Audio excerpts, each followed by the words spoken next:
I remember them. They were what we used to call heroes, taking on the armies of the Commodore 64, the good games, the terrible games, the publishers, the fans. They stood side by side and week after week played and fought through these games, so we didn't have to. I found the recording of their Breadbin Awards for 1989. It was the year they took on the big publishers and won.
Welcome to this special episode to round out 1989 of Zapped to the Past. This is 1989's Golden Breadbin Awards. You probably already heard this. I'm sure Graham has done a massive intro to this. He normally does. So there's probably been loads of stuff that's just gone on before me, even speaking there. But this is it. This is the culmination of the year. Graham, how do you feel? Well, I'm a little anxious, actually, because I went back and had a listen to the end of the 1988 Breadbin Awards because we had a little, what are you looking forward to? Well, you did, didn't you? Yeah, you said you were going to do that. Some things we got quite right, some things we got right, some things we got wrong, and I'm cursing myself for even mentioning that Myth was great. I feel like I should have gone and stuffed my head in a dustbin. But we didn't know what we didn't know, or at least we didn't know what we thought we didn't know. Now we know what we didn't previously know, but we do know now. So make of that what you will. What? Well, yeah, I don't know. All adds up. But here we are. I can't believe how many games. 1989's Breadbin Awards. Here we are. My gosh, this is crazy. How quick it is.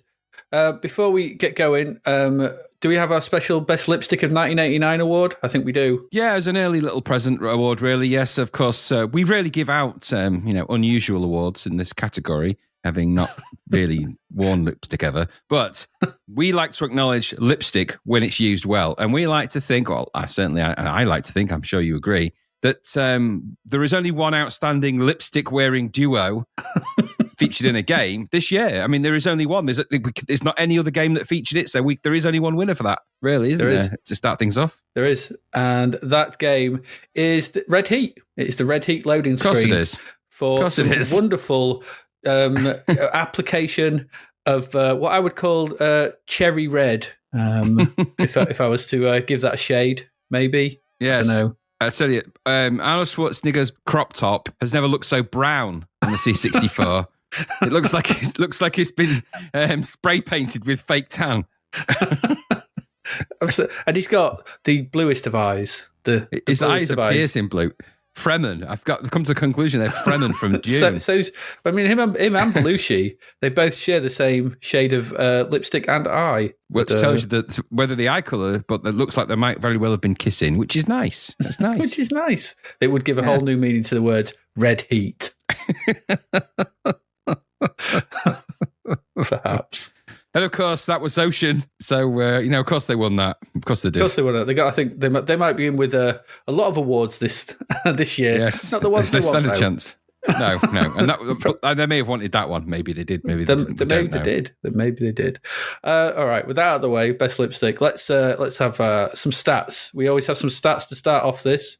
Should we get into some stats? Yes, we like the stats. Well, okay. So these are the stats for this year. We had 186 games in total. Okay. That's down from last year's 305. It's quite down. Quite the down, because it was 320, I think, the year before. 305 last year, and now 186. That's we clearly, that bell curve is now shooting downwards, which means that we had an average of 15.5 games per month. Still quite a lot. It's still a lot. Still a lot. The highest score, it was 97%. One game got it. That game was Turbo Outrun. Intriguing. Yeah, right at the end there. The lowest score, I mean, these actually, the highest and lowest score are A Tale of Two Turbos. Because the highest score was 97% Turbo Outrun. The lowest score was 9%, missing the 7 there, with Turbo Esprit. Oh, dear. Yeah. That was crap, though. It was bloody awful. I mean, that was an affront. 2 ways of presenting race games to each other, lots of percentage points apart, lots of reasons why they're at the upper and the lower end of that spectrum. Absolutely. I suppose Ferrari are toasting themselves while Lotus are crying into their whoever firing whoever gave that license out to derail. They're drinking the gasoline, I think, at this point. Gasoline.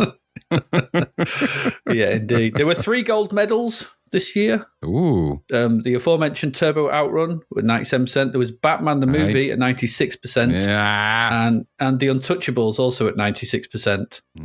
I think that kind of sums up this year, really, but we'll get to that in a bit. Yeah.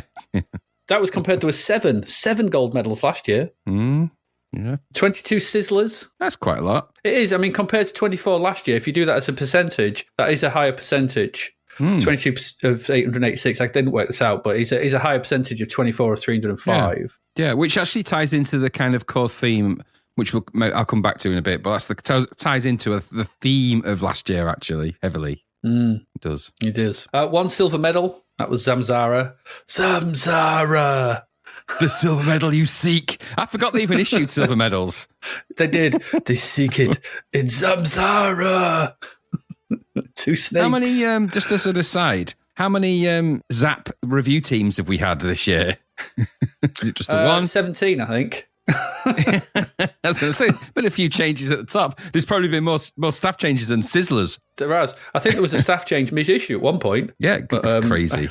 Who knows? There was plenty going on there in the back rooms. More staff changes than Sizzlers is probably not what they want on their end-of-year review.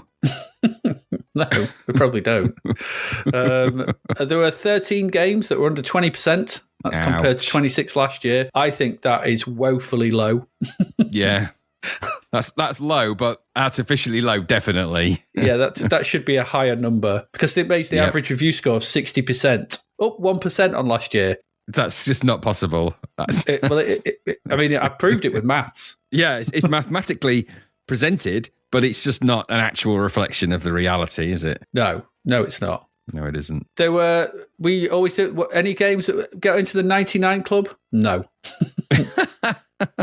That surprises me, actually. Not a single game got a 99 in any category. I scoured through every Zzap the other day for 1989, just looking at all the reviews and nothing. I think there was one of them got 98. Wow, okay. That was for presentation. I can't remember which one that was for. That was closest we got. There was nothing in the 99s. Which is kind of strange when you think that the top 3 games have all got over 95% and not one of them scored 99% in anything. Absolutely. And the first game, these are the games we reviewed. The first game we reviewed was Operation Wolf, and the last game in episode 138 was Myth. That's it. 28 episodes.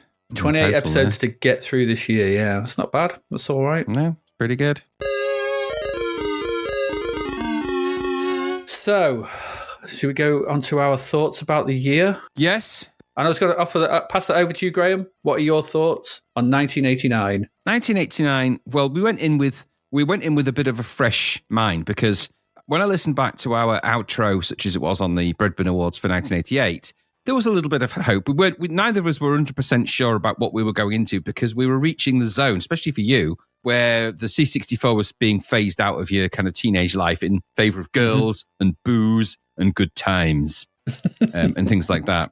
Absolutely. And so at this point as well, I was less about the games, more about the demos, and gradually sort of turning my attention towards the Amiga towards the end of 89 and starting to as we go through 90. So we were both acknowledging that there was a few names that we knew of, a few games that were, on our radars just because of reputation, but we figured there'd be quite a lot that we weren't really, aware of or hadn't played. And that's actually what happened. That was the truth. What we didn't expect was the weird bell curve of 1989, where there are very few games that are very good, but when they are good, they're good. But there's a whole lot of average to crap with a kind of when they're really crap, they're really crap. And it's a really strange sort of chart if you think about it. But it sort of sums up in those averages. I mean, like you said, the numbers don't lie. We've got more or less half, just under half the amount of the games that we had in the previous year. And so we've got, a comparatively lower number of gold medals and sizzlers and things like that. But the strangeness of the scoring is what's thrown me last year. Now, yes, we joke about it, but we know that there's been some changes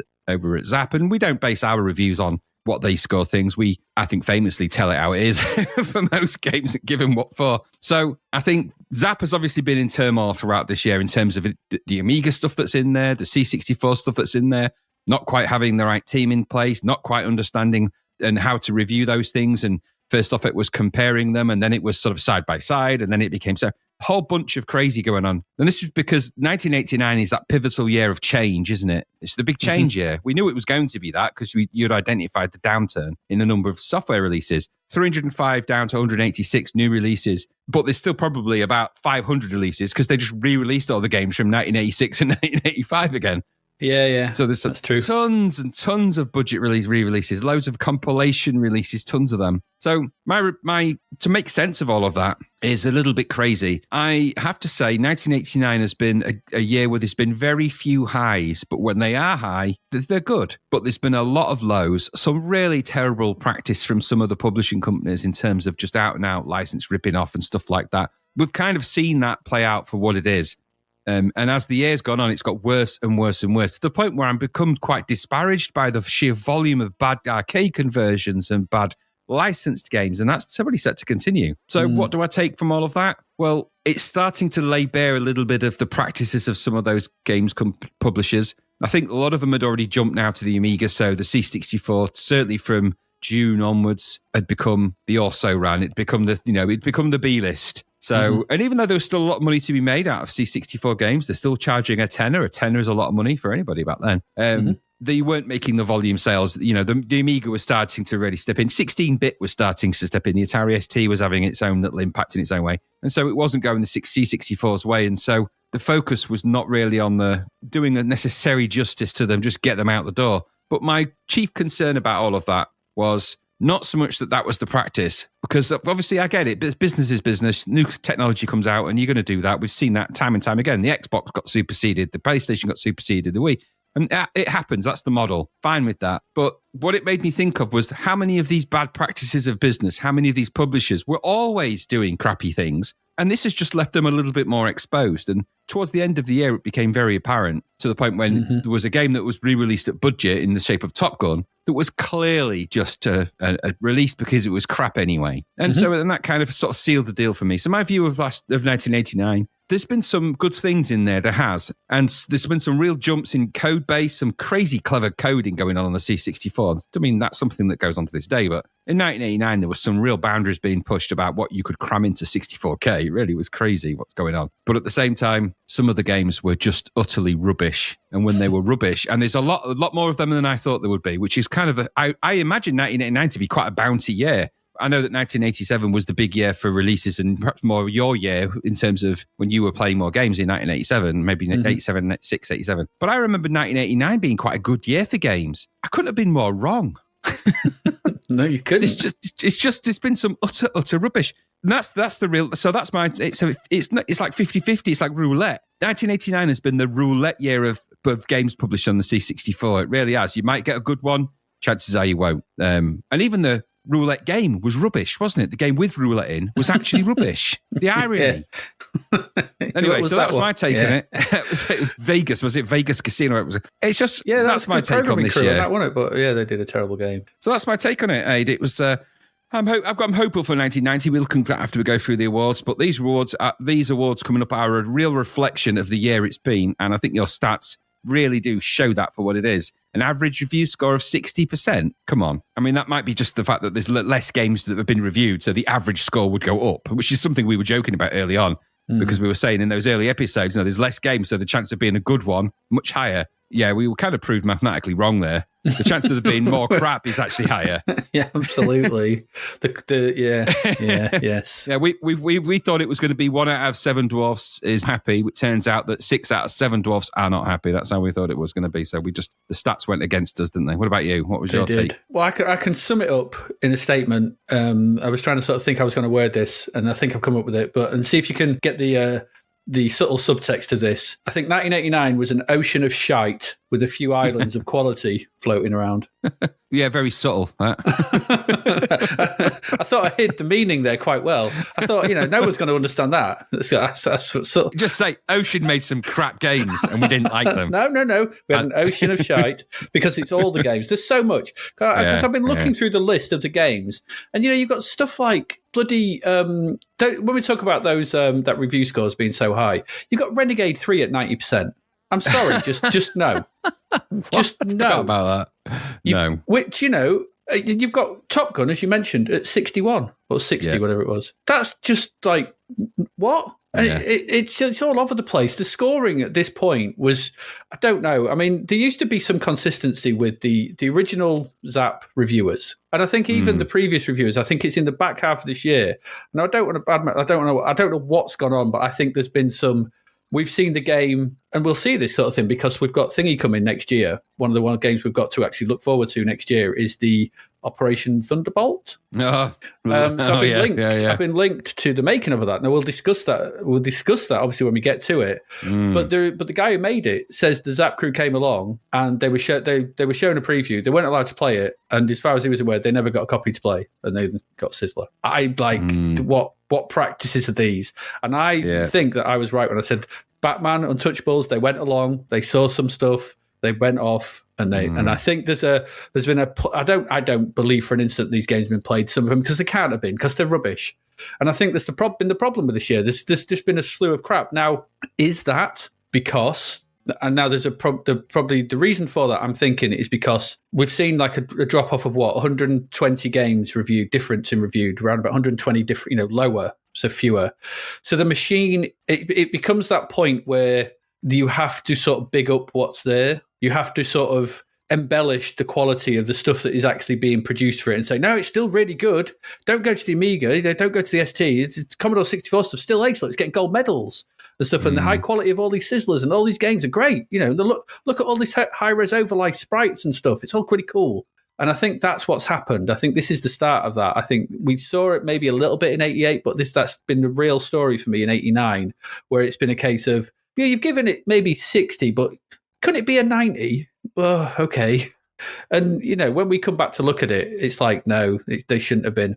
And I also think this year has been as we will see when we get to our best games, this is a year of, they clearly didn't know what was in front of them for the best games. So I think there's going to be the games that we're going to sort of nominate, and I think we were kind of in lockstep, I think, are going to be the ones that you go, those are the games that should have been up there. And the games that we're up there should not have been. For me, this has been a year of dubious business practices, and I'm not going to accuse people of anything or whatever, but I think there's been review scores that are not deserved, and it's been a real bit of a shame, really. It's been a bit of an eye opener sort of thing, because this is also the point in Zzap when I tuned out of Zzap as well. 1989, I think I went up to issue 54 back in the day, so I was still getting the magazine.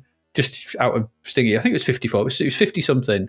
So by this, and I was probably not playing as many games, but the reviews I was still taking them as a bit like, oh, it must be really good, that game, because it's got a really good score. And it's been a bit of sort of the wool has been taken from my eyes, whatever the saying is, because it's just it's not been the case, and it's been a bit weird. So I think this year has been, there are some good highs, you're right, but I think on the whole, the quality is vastly down on what we've seen over the last 3 years. And that's, I was expecting more. I was expecting better. And so now I am, my hopes for 1990, we'll get to them later, but maybe not as high. But that's my view on 1989. It's not been a good year, is what I think. What I think of this. That's what I think of you, Harvey. There we go. Right. With that out of the way, stats and intro. Should we get in some awards? I think it's time. I think it's time to begin. I think it is. So let's get to our first award.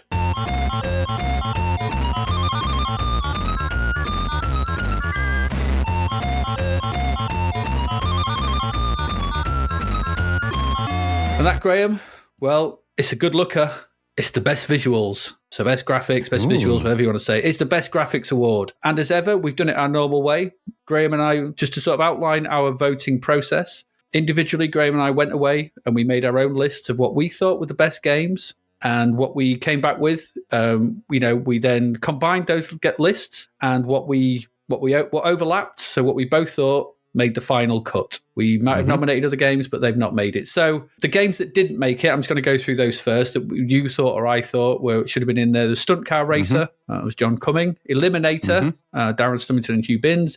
Rick Dangerous, Simon Phipps and Terry Lloyd. And Buffalo Bill's Wild West Rodeo Show, Michael Owens. Plaudits to them. Good graphics, but not up there that we both agreed on them. The ones that we did agree on, though, are Rocket Ranger. That's Kurt Tumanian and Steve Quinn. Myth, Bob Stevenson. Stormlord by Huge Bins. And Grand Prix Circuit by John Bockler. Those are our four. So let's have at it. What's the best?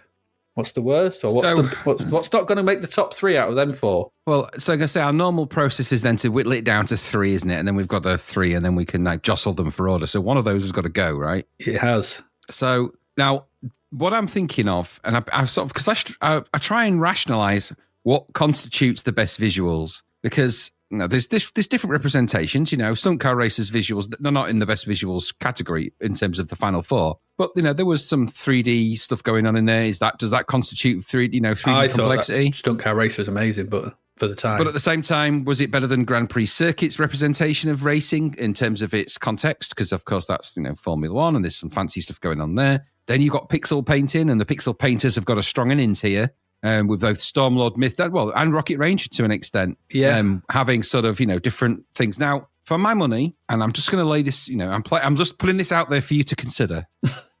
I think that out of those four, the weakest of the graphics in terms of the way they're done is probably Rocket Ranger out of those four. But what do you think to that? Why do you think that? Because the thing with me is that I think Rocket Ranger is doing something a bit different on a bit of a bigger scale, and also emulating the Amiga. For me, I would lose either Myth or Stormlord because I think they're very similar. They are. They're both excellent pixel painters, and they're both excellent in their own way. And I'm trying to think whether you reward proper pixel painting in terms of animation and all of those things, because the characters, the animations, and the style of those things for both Myth and Stormlord are very good in terms of all the backgrounds, characters, associated stuff. For Grand Prix Circuit, very different ball game, isn't it? So I'll just put that one to one side for a minute. Rocket Ranger, yes, you've got some good pixel painting in there, but it's not so good in some levels. So the moon-based levels and things like that, when they're, for want of a better description, scantily clad Nazi soldier women are flying down on ropes. And that bizarreness. So there's some parts there that are not as good. And so Rocket Ranger isn't as consistent as, say, Defender of the Crown would have been in this category.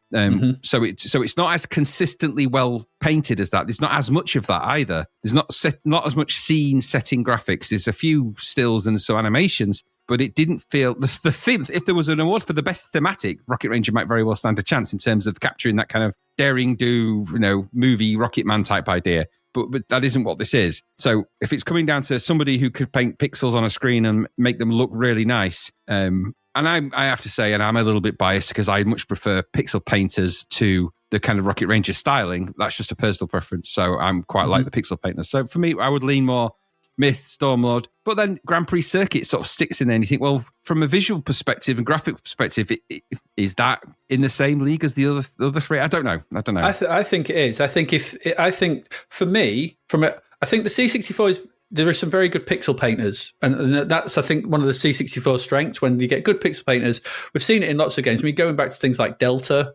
and things like that. So we can see good pixel painting when people do it, and it's been done for a while, sort of thing. I think Grand Prix Circuit, and that's why I put Stunt Car Racer in, and I think maybe you've got Eliminator in there as well. They're doing some really clever faux 3D effects that fool you into thinking that there's some decent 3D going on there, which is a clever thing to pull off. We've seen lots of crap 3D where it doesn't work, or it's wireframe, or it's just green and blue or whatever. Both. No, Stunt Car Race not in there, and that we talked about that, and the cleverness of that, we just that tricking it into being a bitmap and tricking it into being track or sky, blew my bloody brain. But Grand Prix Circuit has a roster of cars on the track. It feels like a road. It feels like you're on a road, and managed to pull off what we've moaned about. You're not going down that raster bar highway, and so I think Grand Prix Circuit definitely deserves to be in there, because I think it's pushing something different and doing a very good representation of something that an 8-bit 1 megahertz machine probably shouldn't really be doing. Yeah, my concern there only is that that's a good argument for a best technical coding demo presentation, but does that give it the best visuals? I don't know. That it gives it technically proficient method of demonstrating how to do a 3D modeling and 3D rendering on a C64, but it isn't very good 3D rendering. It's not the greatest. It's not amazing. It's amazing technique. Got no problem with that. And to be fair to Grand Prix Circuit, some of the extraneous graphics around the reverse view and the wing mirrors and things like that. Exactly, that is nice stuff, and it is. And all the intro bits, the pixel painted cars and stuff. All those bits around the edges.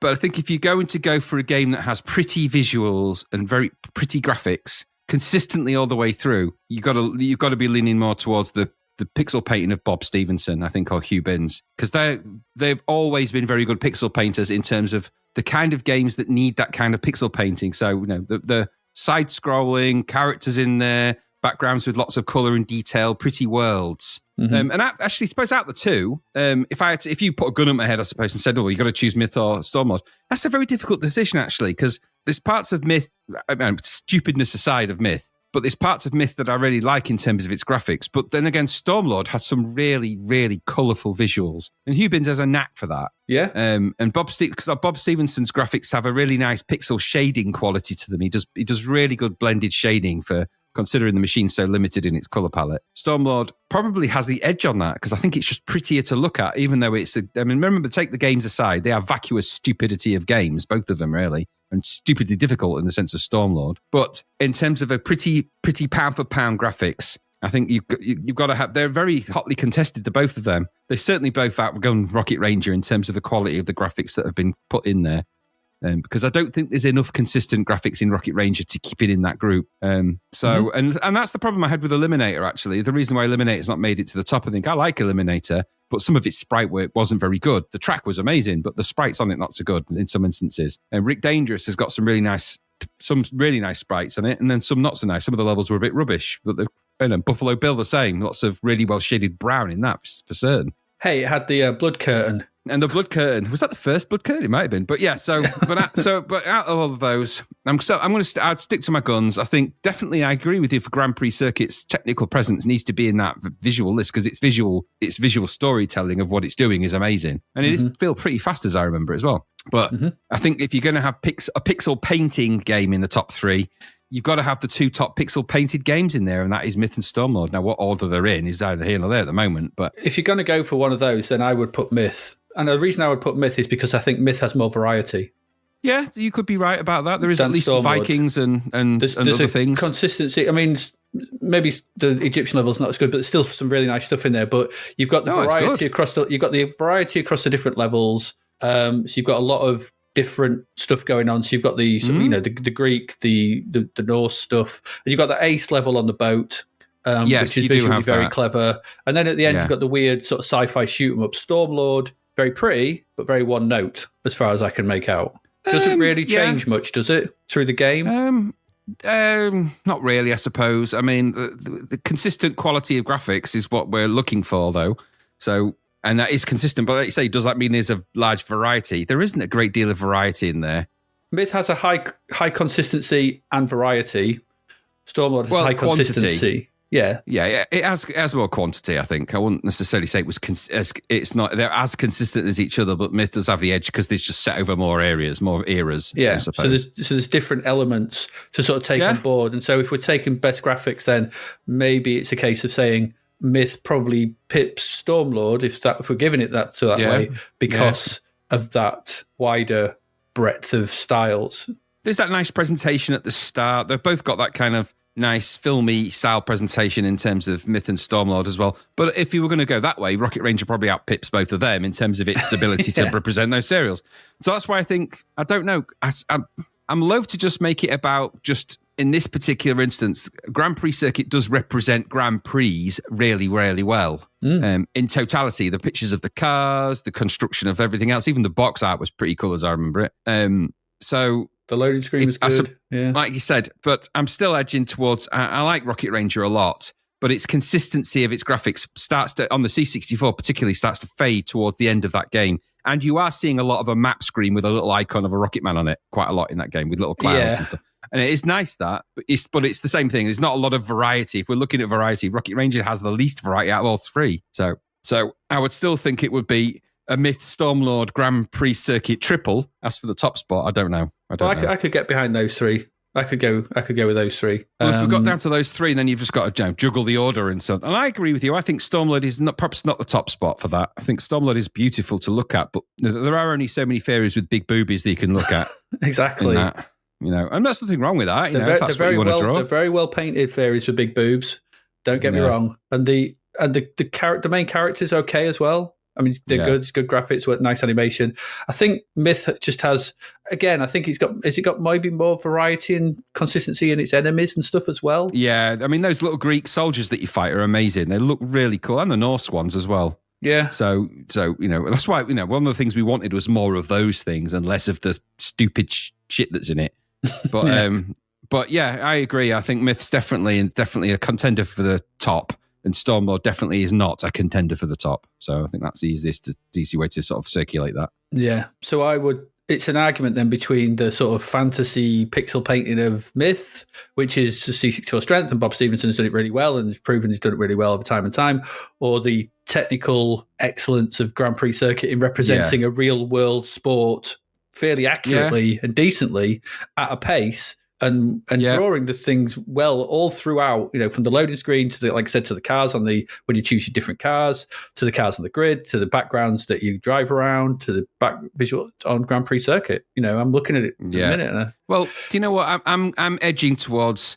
I think for the reasons you've specified, for the variety that's in there, for the complexity of having to create all of those different things for all of those different areas, I think Myth is probably out of the top ones.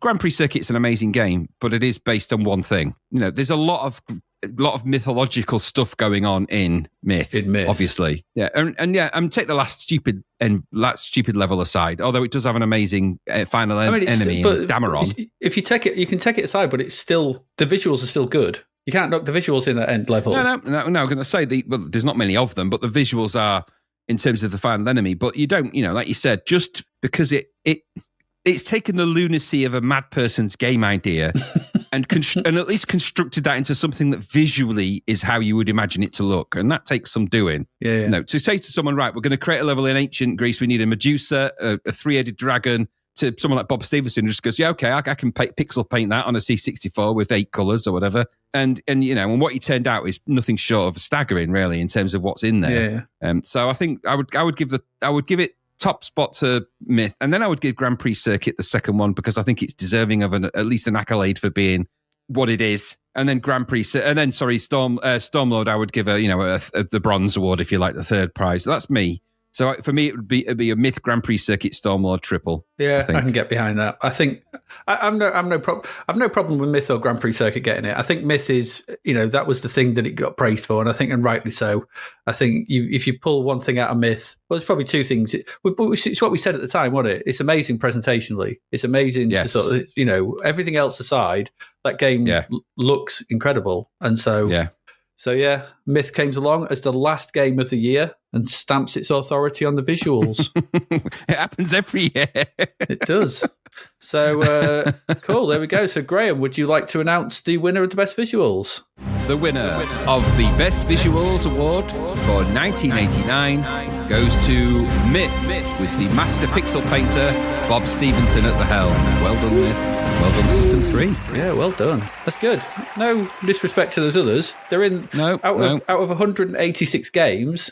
They're the top. We're not knocking any of them. They're all brilliant. They all look great. And just because it was the 186th that we played, doesn't mean anything. Yeah, absolutely.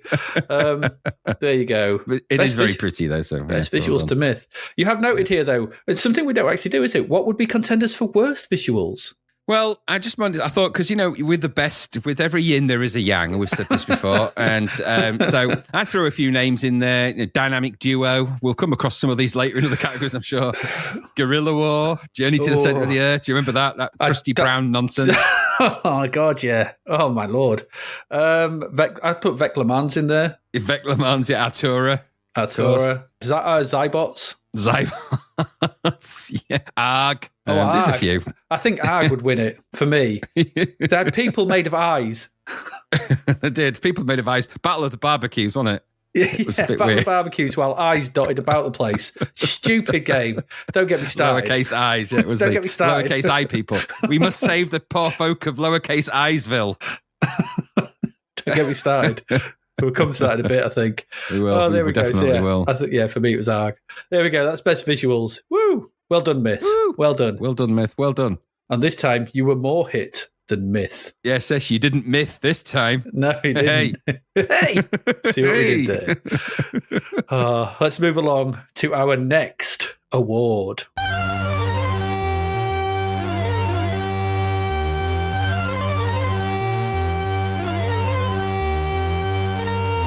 And that award is the Crapcade conversion. I've been dreading this one. I'm dreading it. There was stuff in here. I think the one we booted one out to go into worst game, and I do believe that some of these could have gone that way as well. But maybe we know. So if you're thinking, "Where's that?" It's probably because it's coming later. So anyway, we went through our usual process. The three that we didn't agree on, but either one of us voted for. There was Vigilante,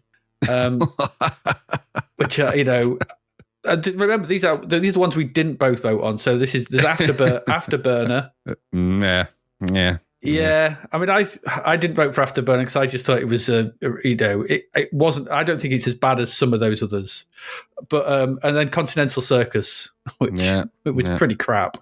That's pretty crap, but they're not the worst crap. No, but these are the six that we. These are the six that we agreed on, and those six were Dragon Ninja from Imagine, gosh.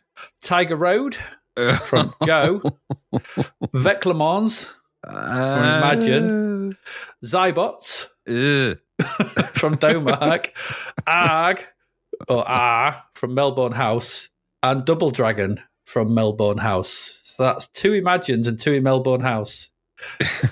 Melbourne House and a Go and a Domark. Right. Well, you know what? It's always nice to see Melbourne House represented in this category. It is, because, they've been on a. We thought they were losing their way, didn't we? We thought someone was coming in to dominate them. We thought that who was it? We thought was going to come and was taking over from their crown. It was that other bunch. CRL, wasn't it? It was CRL. Yeah. They've gone the way of the released licenses. Yeah, they've gone the way of the donkey now, haven't they? They really have. Yeah. So Melbourne House thought, hang on a minute. No one's stealing that crown from us. Absolutely. But they have been on a steady incline, haven't they, since Exploding Fist Melbourne House, constantly going up. And now they've reached the peak of that with ARG and Double Dragon. Superior quality. Yeah. Right. I mean, for me,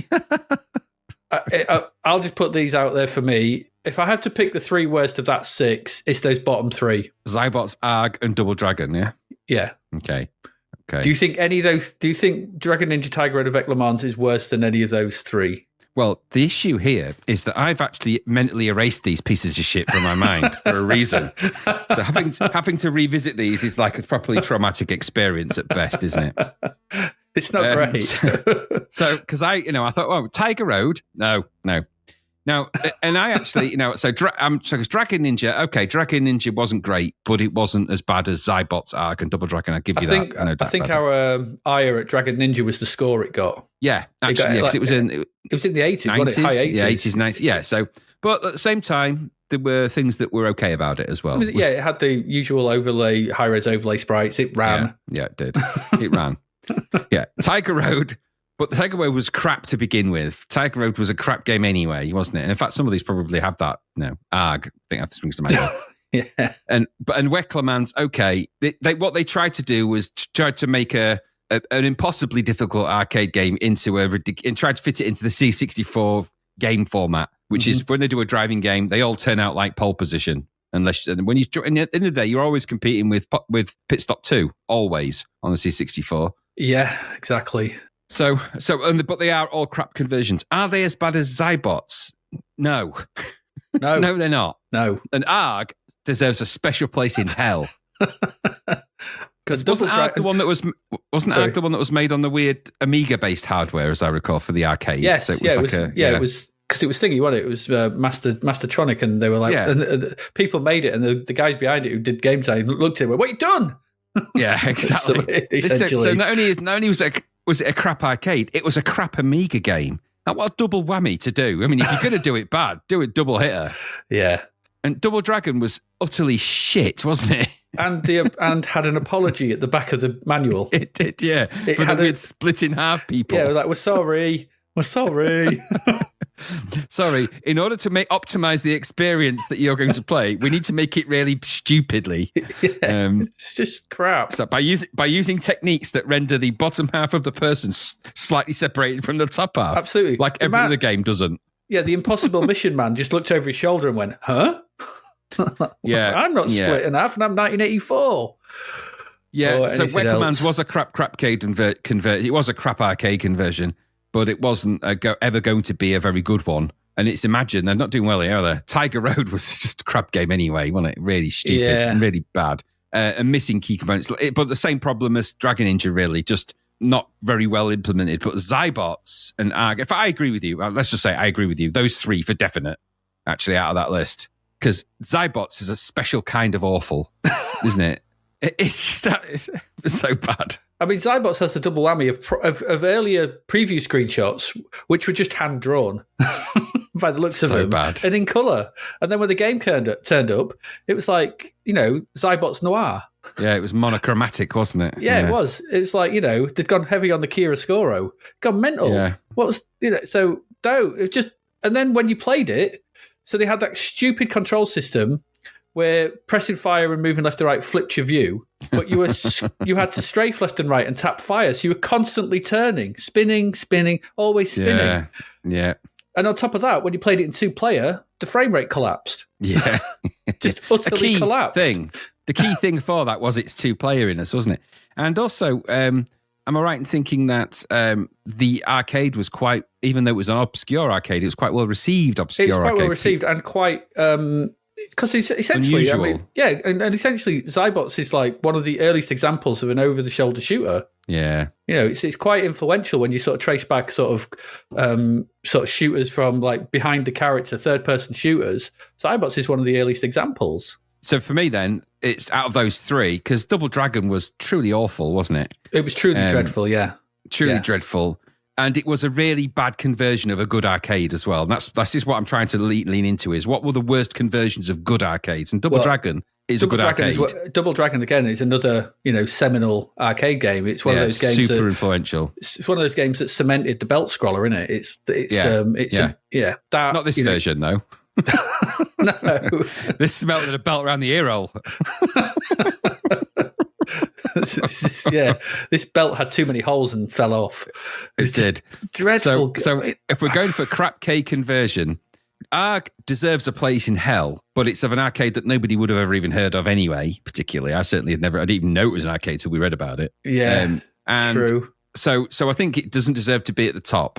Double Dragon, I would argue, was and the same applies to Zybots to some extent, but Double Dragon, if you're basing it on sheer arcade influence of a belt-scrolling, side-scrolling beat-em-up done badly, on a machine that's already done them well. This is the real killer. We've already had Renegade, which was fine, bit chunky, but fine. Had the weird control system. Target Renegade, really good. And then this came along with an apology.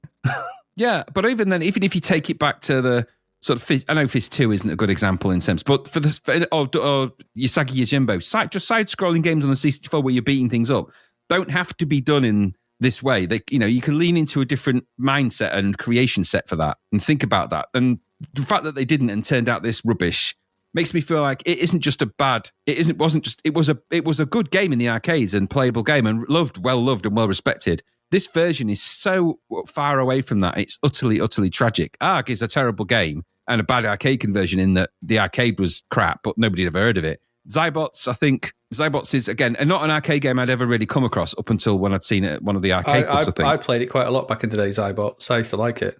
But I think out of the three, and that's only because I have an affinity for belt-scrolling, side-scrolling, beat-em-up type games, Double Dragon, for me, is the worst arcade conversion out of those three, closely followed, if not nipping the heels with Zybots, and there may even be a double number one, really. And Arg. Arg is just, I don't even know what to say about Arg. It's in there because it's an arcade conversion, but it's just a barbecue battling rescue the letter I's game. What even is that? What does it mean? Where you have to go to the cave of treasure and have a battle. Stupid. It's just ridiculous. At every level, It's stupid. Double Dragon as well. I mean, just thinking, if you think about Double Dragon, and essentially, this is a sort of faux 3D, move up and down, go to the left fighter. We've seen this before. You had games like, Staff of Karnath, Entombed, Black Witch. Yeah. They're essentially, faux 3D side-scrolling fight-em-ups, but similar sort of thing. So the C64 is more than capable of doing this. Yeah. Double Dragon is an affront. It's a horror. Do you remember the background details when it started the game with that giant car in the garage and all the awfulness? Yeah. Just thinking of the way it's even taken the arcade game, not even just the game, but the visual representation, you could do better on C64 than that. And they just did. Takes a little bit of effort. In 1991, they do another version. It's not good, but it's better. It's better than that. Yeah, exactly. So now, if it's down, my choices are, unless there's a rationale, I'd be almost tempted to put Double Dragon and Zybots as an equal number one slot at the top of that. But I think if we've got to pick a top one, we've got to pick a top one. And I think Double Dragon then, and the Zybots. Yeah, I agree. The thing you could say about Zybots, if you were it is a black and white version of the arcade. It does look. If you looked at it, you went, "That's a Zybots conversion." Yeah. If you looked at the Double Dragon game, you'd go, "What is that?" Yeah. You wouldn't know. True. And if you looked at Arg, you'd do you'd crucify yourself and do the cross and walk away and seek redemption. No, I think Double Dragon wins. Zybots a close second, and then Arg. Arg is a clumsy third at best, but that isn't saying a lot. This is a list of the shite, so it's just the third worst shit. It's awful. I mean, this has been a year of some terrible, terrible arcade conversions. It really has. I mean, that, there's a lot of also rounds that could have made it into that list, but out of all the ones we've played, that is a horror show, that game. Yeah, and there's one that we've saved for another category. Yeah, there is, yeah.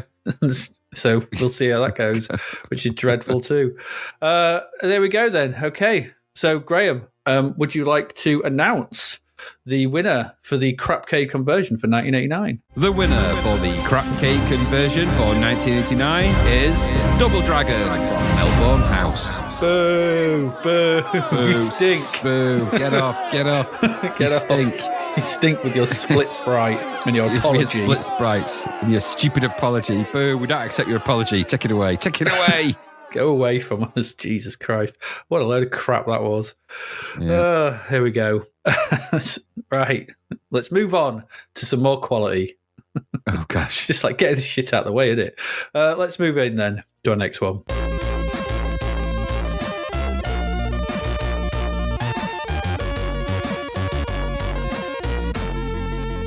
And that one, well, it's the worst game. It used to be Sunday Best. It's now the worst game. This is it. This is the nadir. This is the utter pits of everything. And again, this was an overflowing category, like a bog blocked with this lot.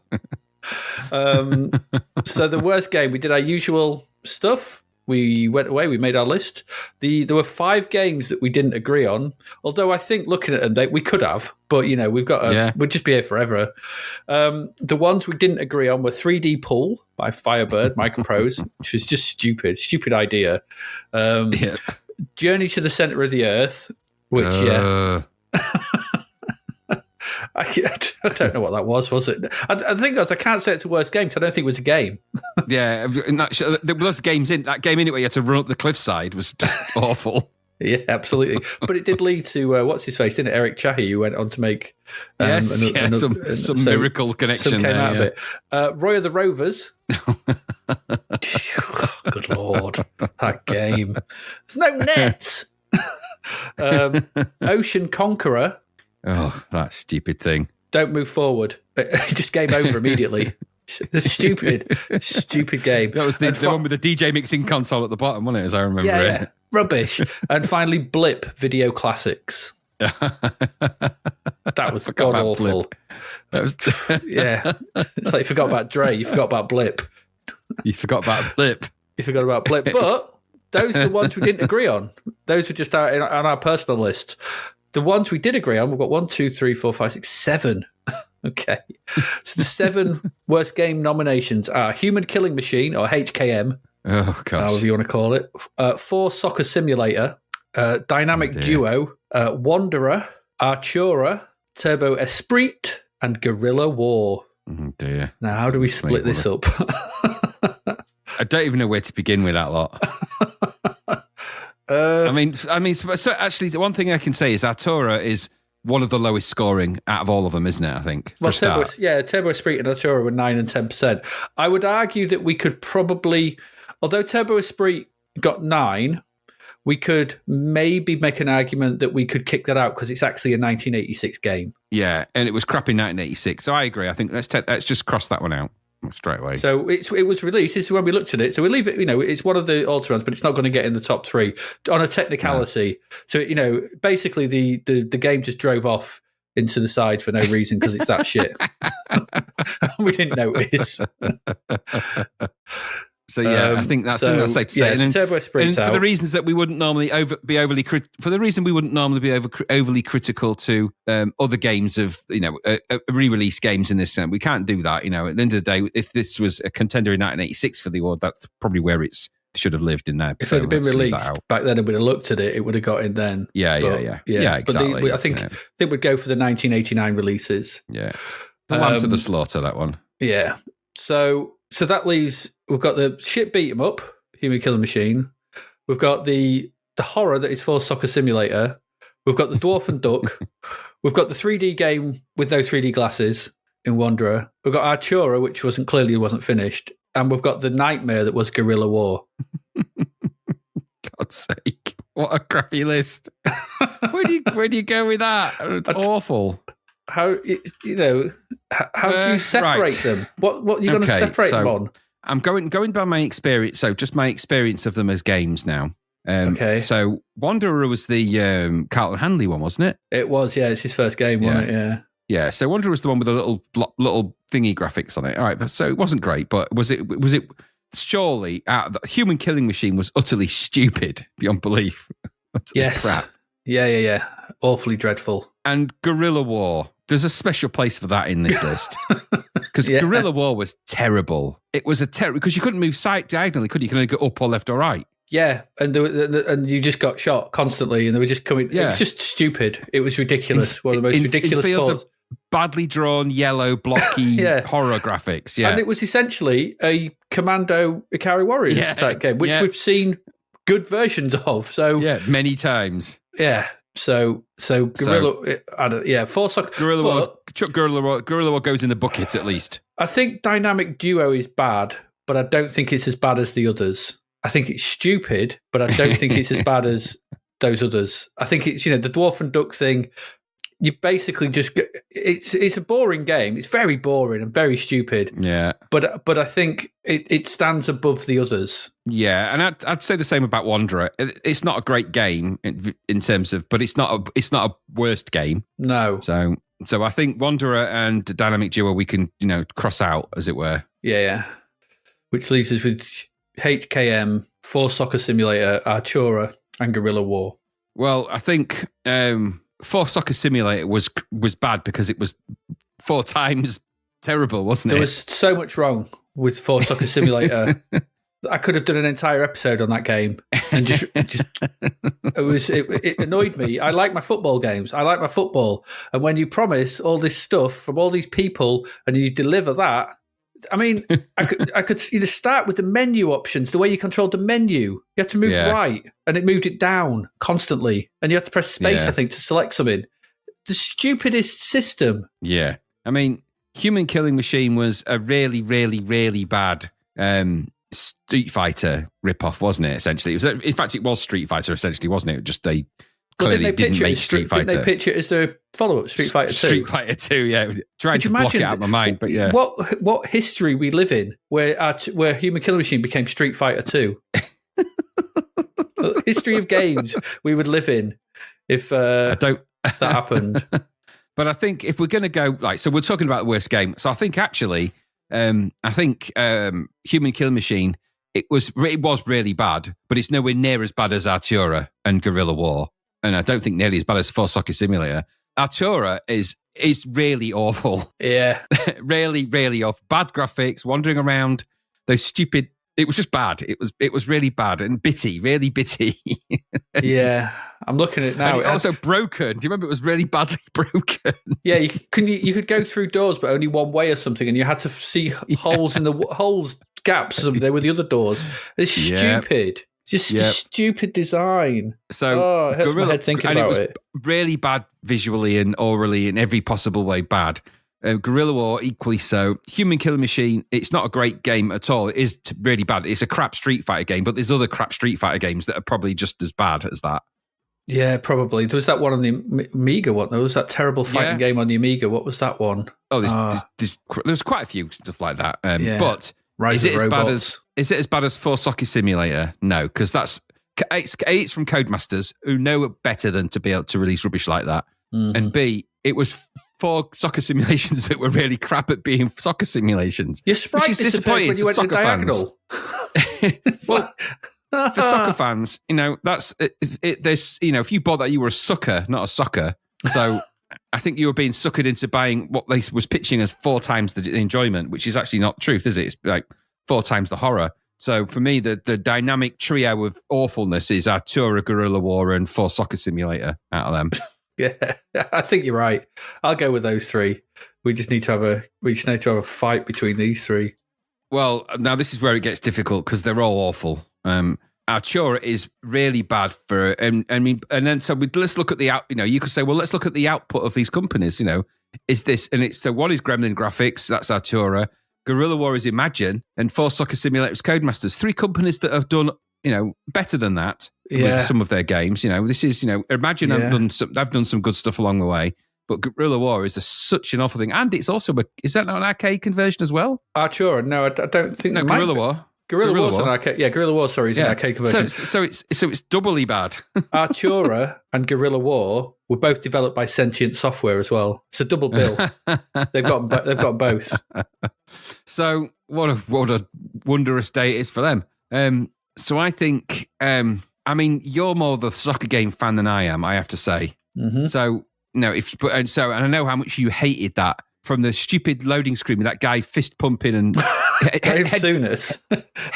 There was a guy urinating on top of a car and somebody headbutting an eyeball, as I recall, and a windscreen you can't see through. And then when you get to the game, there was that real top-down bit where you're chasing around football on the street in a car park. It was parked cars there and stuff. Yeah. It was awful. And one of them wasn't even a game of soccer. It was a training simulator, the training thing. So penalties, wasn't it, and stuff, and where you disappeared if you ran it a diagonal. The Graham Souness puppet and the guy going, ooh! On the loading screen. So, it was... considering the list of people involved in that as well. I know. I don't understand. And remember that this is after Microprose Soccer. Remember, this is what also is like the craziest, and Emlyn Hughes. Yeah. So not only did it, so both of those games are out there. This is what you're going to release in competition with those 2 games, right? You've seen these amazing soccer games as well. Release Force Soccer Simulator now. Yeah, exactly. So I think if you're going for worst game, because not only is it the worst game in the list, I think with For Soccer Simulator, it's the worst four game. It's the worst 4 game, but it's also the worst simulation of soccer. Our Tour is a crap game and a crap platform type wanderer, yeah, but it is doing that. And Guerrilla War is a crap top-down shooter a la Commando, but it is doing that. For Soccer Simulator is not a very good soccer game, and that's the real clincher, isn't it? It's a rubbish football game. That's four bites at the apple to do at least one good thing. Yep. And they got, bad. It was bad all the way through. From loading screens to everything about it was just stupid and rubbish. From the way you selected stuff, logos at the top, everything had to be loaded in individually. It's just dreadful. It's just a dreadful thing for Soccer Simulator. It is one of the worst things I have played for this podcast. Yeah, I think I'd agree. I mean, I'm not a big fan of soccer games, but I feel your rage, and I'd happily, because it's 4 times as bad as the others. Yeah, so it's not one. So I think it deserves to be at the worst game because it is utterly crap. Yeah, whereas I've hated things like, Roy the Rovers could have been in there, but we'll get to that probably in License Catastrophe. But for Soccer Simulator, I've hated five-a-side soccer, and there's been loads of crap footy games. But this had a temerity to do it 4 times in one package. Yeah. And try and market itself, Yeah, it's this brilliant thing. It's like, no. Yeah. Yeah, no. And picture Graham Souness puppet, which they should have sold with it, really.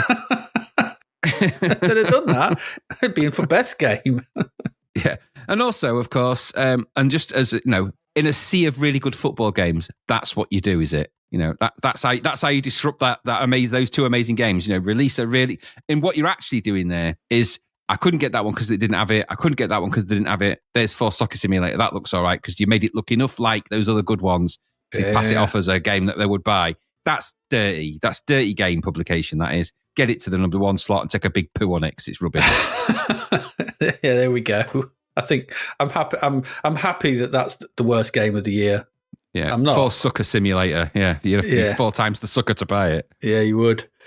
Oh, so Graham, would you like to announce? There you go. That was quick. That was easy. There we go. What was the worst game? Tell us the worst game, Graham. The worst game, the dirty worst game that we don't like. The worst game of 1989, a hotly contested award goes to For Soccer Simulator. By Codemasters. Boo. Down with that. I'm just looking at smells. Oh, the smell of it all. I'm just looking at the cover again as well. That guy's head. It's all bad. It's all bad. The piffling stink of that game. It's making the whole office smell terrible. Oh, it's just what a dreadful thing that game was. Bloody awful. a poo to it. And we hadn't even got like to sewer. License Catastrophe yet. There we go. Right. On that note, we'll take a quick break and then we will be back. We've still got more awards: best audio, best game, craziest concept, License Catastrophe, Patreon, all sorts of stuff going on. So please do stick with us as we take a break to recover from those crap arcades and worst games. And we'll see you in a moment.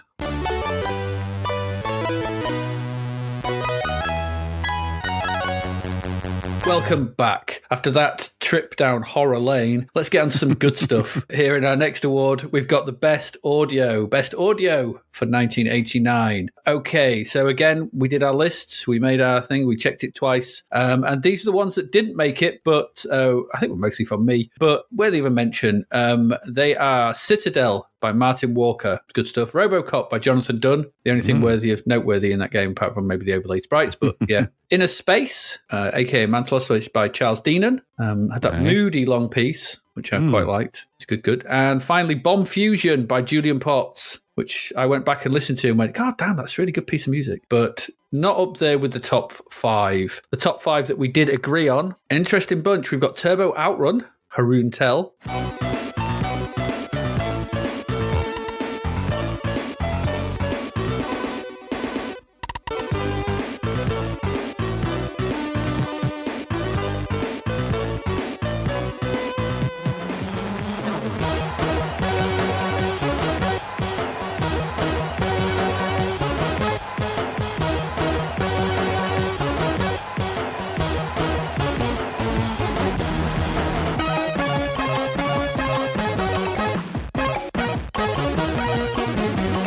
Myth by Haroon Tell.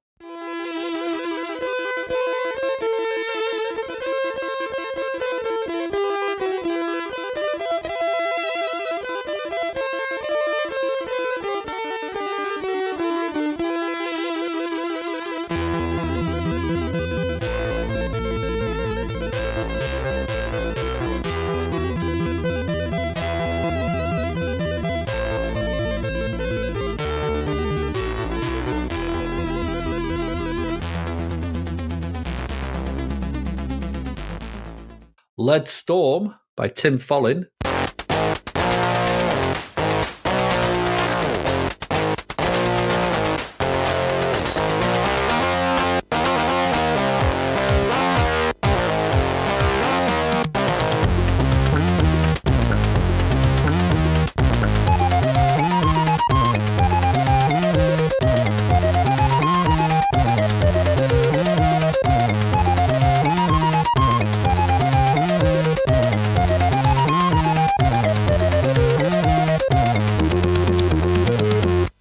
Times of Law by Martin Galway.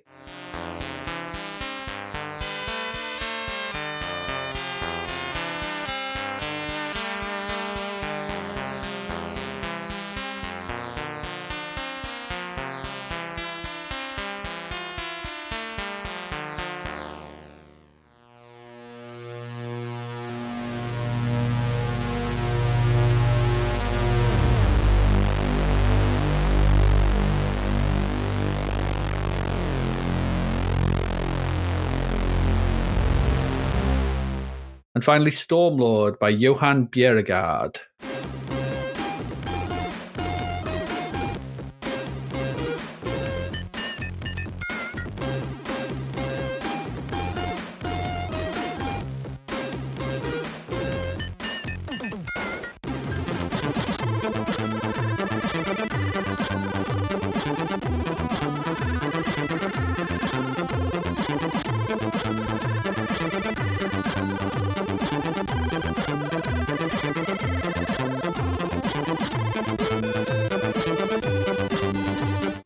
Yeah, there we go. That's our 5. So where do we go? Which direction do we take these in? It's an interesting change of dynamic in the best audio because it's always been a little bit dominated by the few players that were around. And then it's obviously, as we've headed into 1989, the list of composers on the machine has expanded. There's a lot more names in them than there's ever been, which is nice to see. Mm-hmm. So it's not just all dominated by Rob Hubbard or Martin Galway. There's a Martin Galway one there, but and Rob Hubbard by this point is pretty much more or less gone out of the C64, I think. There's the odd one hero there we've had, but nothing that was made us all go, wow, or anything like that. So there's been no knuckle busters or anything like that. Nope. But it's good to see new names in there. Charles Deanan, of course, Maniacs of Noise, Charles Deanan, Haroon Tell, also Maniacs of Noise at certain points, but, a little bit of, both of them. Johan Bjerregaard, also Maniacs of Noise at a certain point as well. Oh, really? So, I didn't realise that. Yeah, so they're also sort of those are ex-demo sceners or continue to be demo scene music composers as well. So there's a lot of demos they were doing, mastering their craft, really. And so it's nice to see Martin Galway still in there because he came in with a little bit of a third, a sort of a little bit of an unknown thing and it's a bit of a surprise, and just reminded everyone that, when it comes to doing really well constructed pieces of music, and bear in mind that he kind of did that in a really unusual sort of setup as well, because I think he was sort of doing bits of that while he was kind of working with in another capacity with Sensible and stuff like that. So there's some good names in there. It's nice to see Haroon Tell making a show in. It's good to see Tim Follin. Of course, Tim Follin is going to end up in this chart. It was always going to be. It was just a matter of time regarding Tim Follin being there. I know Robocop is a good piece of music from Jonathan Dunn, but it's kind of melancholy, and it kind of became famous for it being an advert, but it's all right. In a space, it's quite good. It is quite interesting. It's just not necessarily, and same with Bomb Fusion, they're just perhaps not quite as accomplished as some of these in this top sort of 1, 2, 3, 4, 5 that we've got now. This is going to be tough, isn't it, actually? So, because out of all of those, so Stormlord and Turbo Outrun feature fairly extensive use of samples, which is, something that was interesting. We kind of started that journey last time when the best audio was won by a sound tune that had some samples in it. And these samples are far more direct. They're a slightly higher resolution than the earlier samples. So the techniques of sampling on the C64 and things like that have obviously upped. I think we made a point of saying Turbo Outrun, out of all the sample-based C64 tunes at that time, probably uses its samples the best between that and Stormlord. Stormlord's got an amazing intro for its main sort of loading theme, and it has got some really good samples in it and a really interesting beat. Now, I'm going to pitch this just because I just want to compare those two just temporarily because they're both the sample core type ones. And I just want to sort of ask you this question. Out of those two, compositions in the terms of all the music for those two games, which one do you feel suits the game better? So that's Turbo Outrun and Stormlord, you say? Yeah, because just roll the other ones out slightly for a minute, because these are the two that just use a lot of samples in them, and so we have to think about that. I did think about that. I'm not sure. I mean, I think Turbo Outrun is sort of fresher in my mind. Stormlord, I went back and listened to it. I don't know if does Turbo Outrun really represent. I don't know. I mean, I don't think either of them would be my pick for the top ones. So, and I didn't. Stormlord's good, but I'll say this. My point, I think, for the music this year, I'm going to be honest and say I had a tricky time picking stuff because nothing apart from the odd couple, the weird ones. I already knew Leadstorm. Everyone knows Leadstorm. Bam, bam, bam. It's thingy, isn't it? Everyone knows that. And I knew Myth before, but not much else really stood out. And I think this is the weakest year we've had for audio, from my point of view. And I think that's so I was struggling. I was going, what the hell am I going to pick? So I went back and listened to loads of stuff. And I'm still, because I listened to it all in a big sort of one after the other, it's like I'm trying to sort of remember and pick them out. So I don't know. I don't know the answer to that question. I'd go with you. I think you probably are more in tune with the audio side of things this year than I am because of your demo heritage. So you were probably listening to a lot of this music a lot more than I was. You were making demos and pulling these tunes out and using them.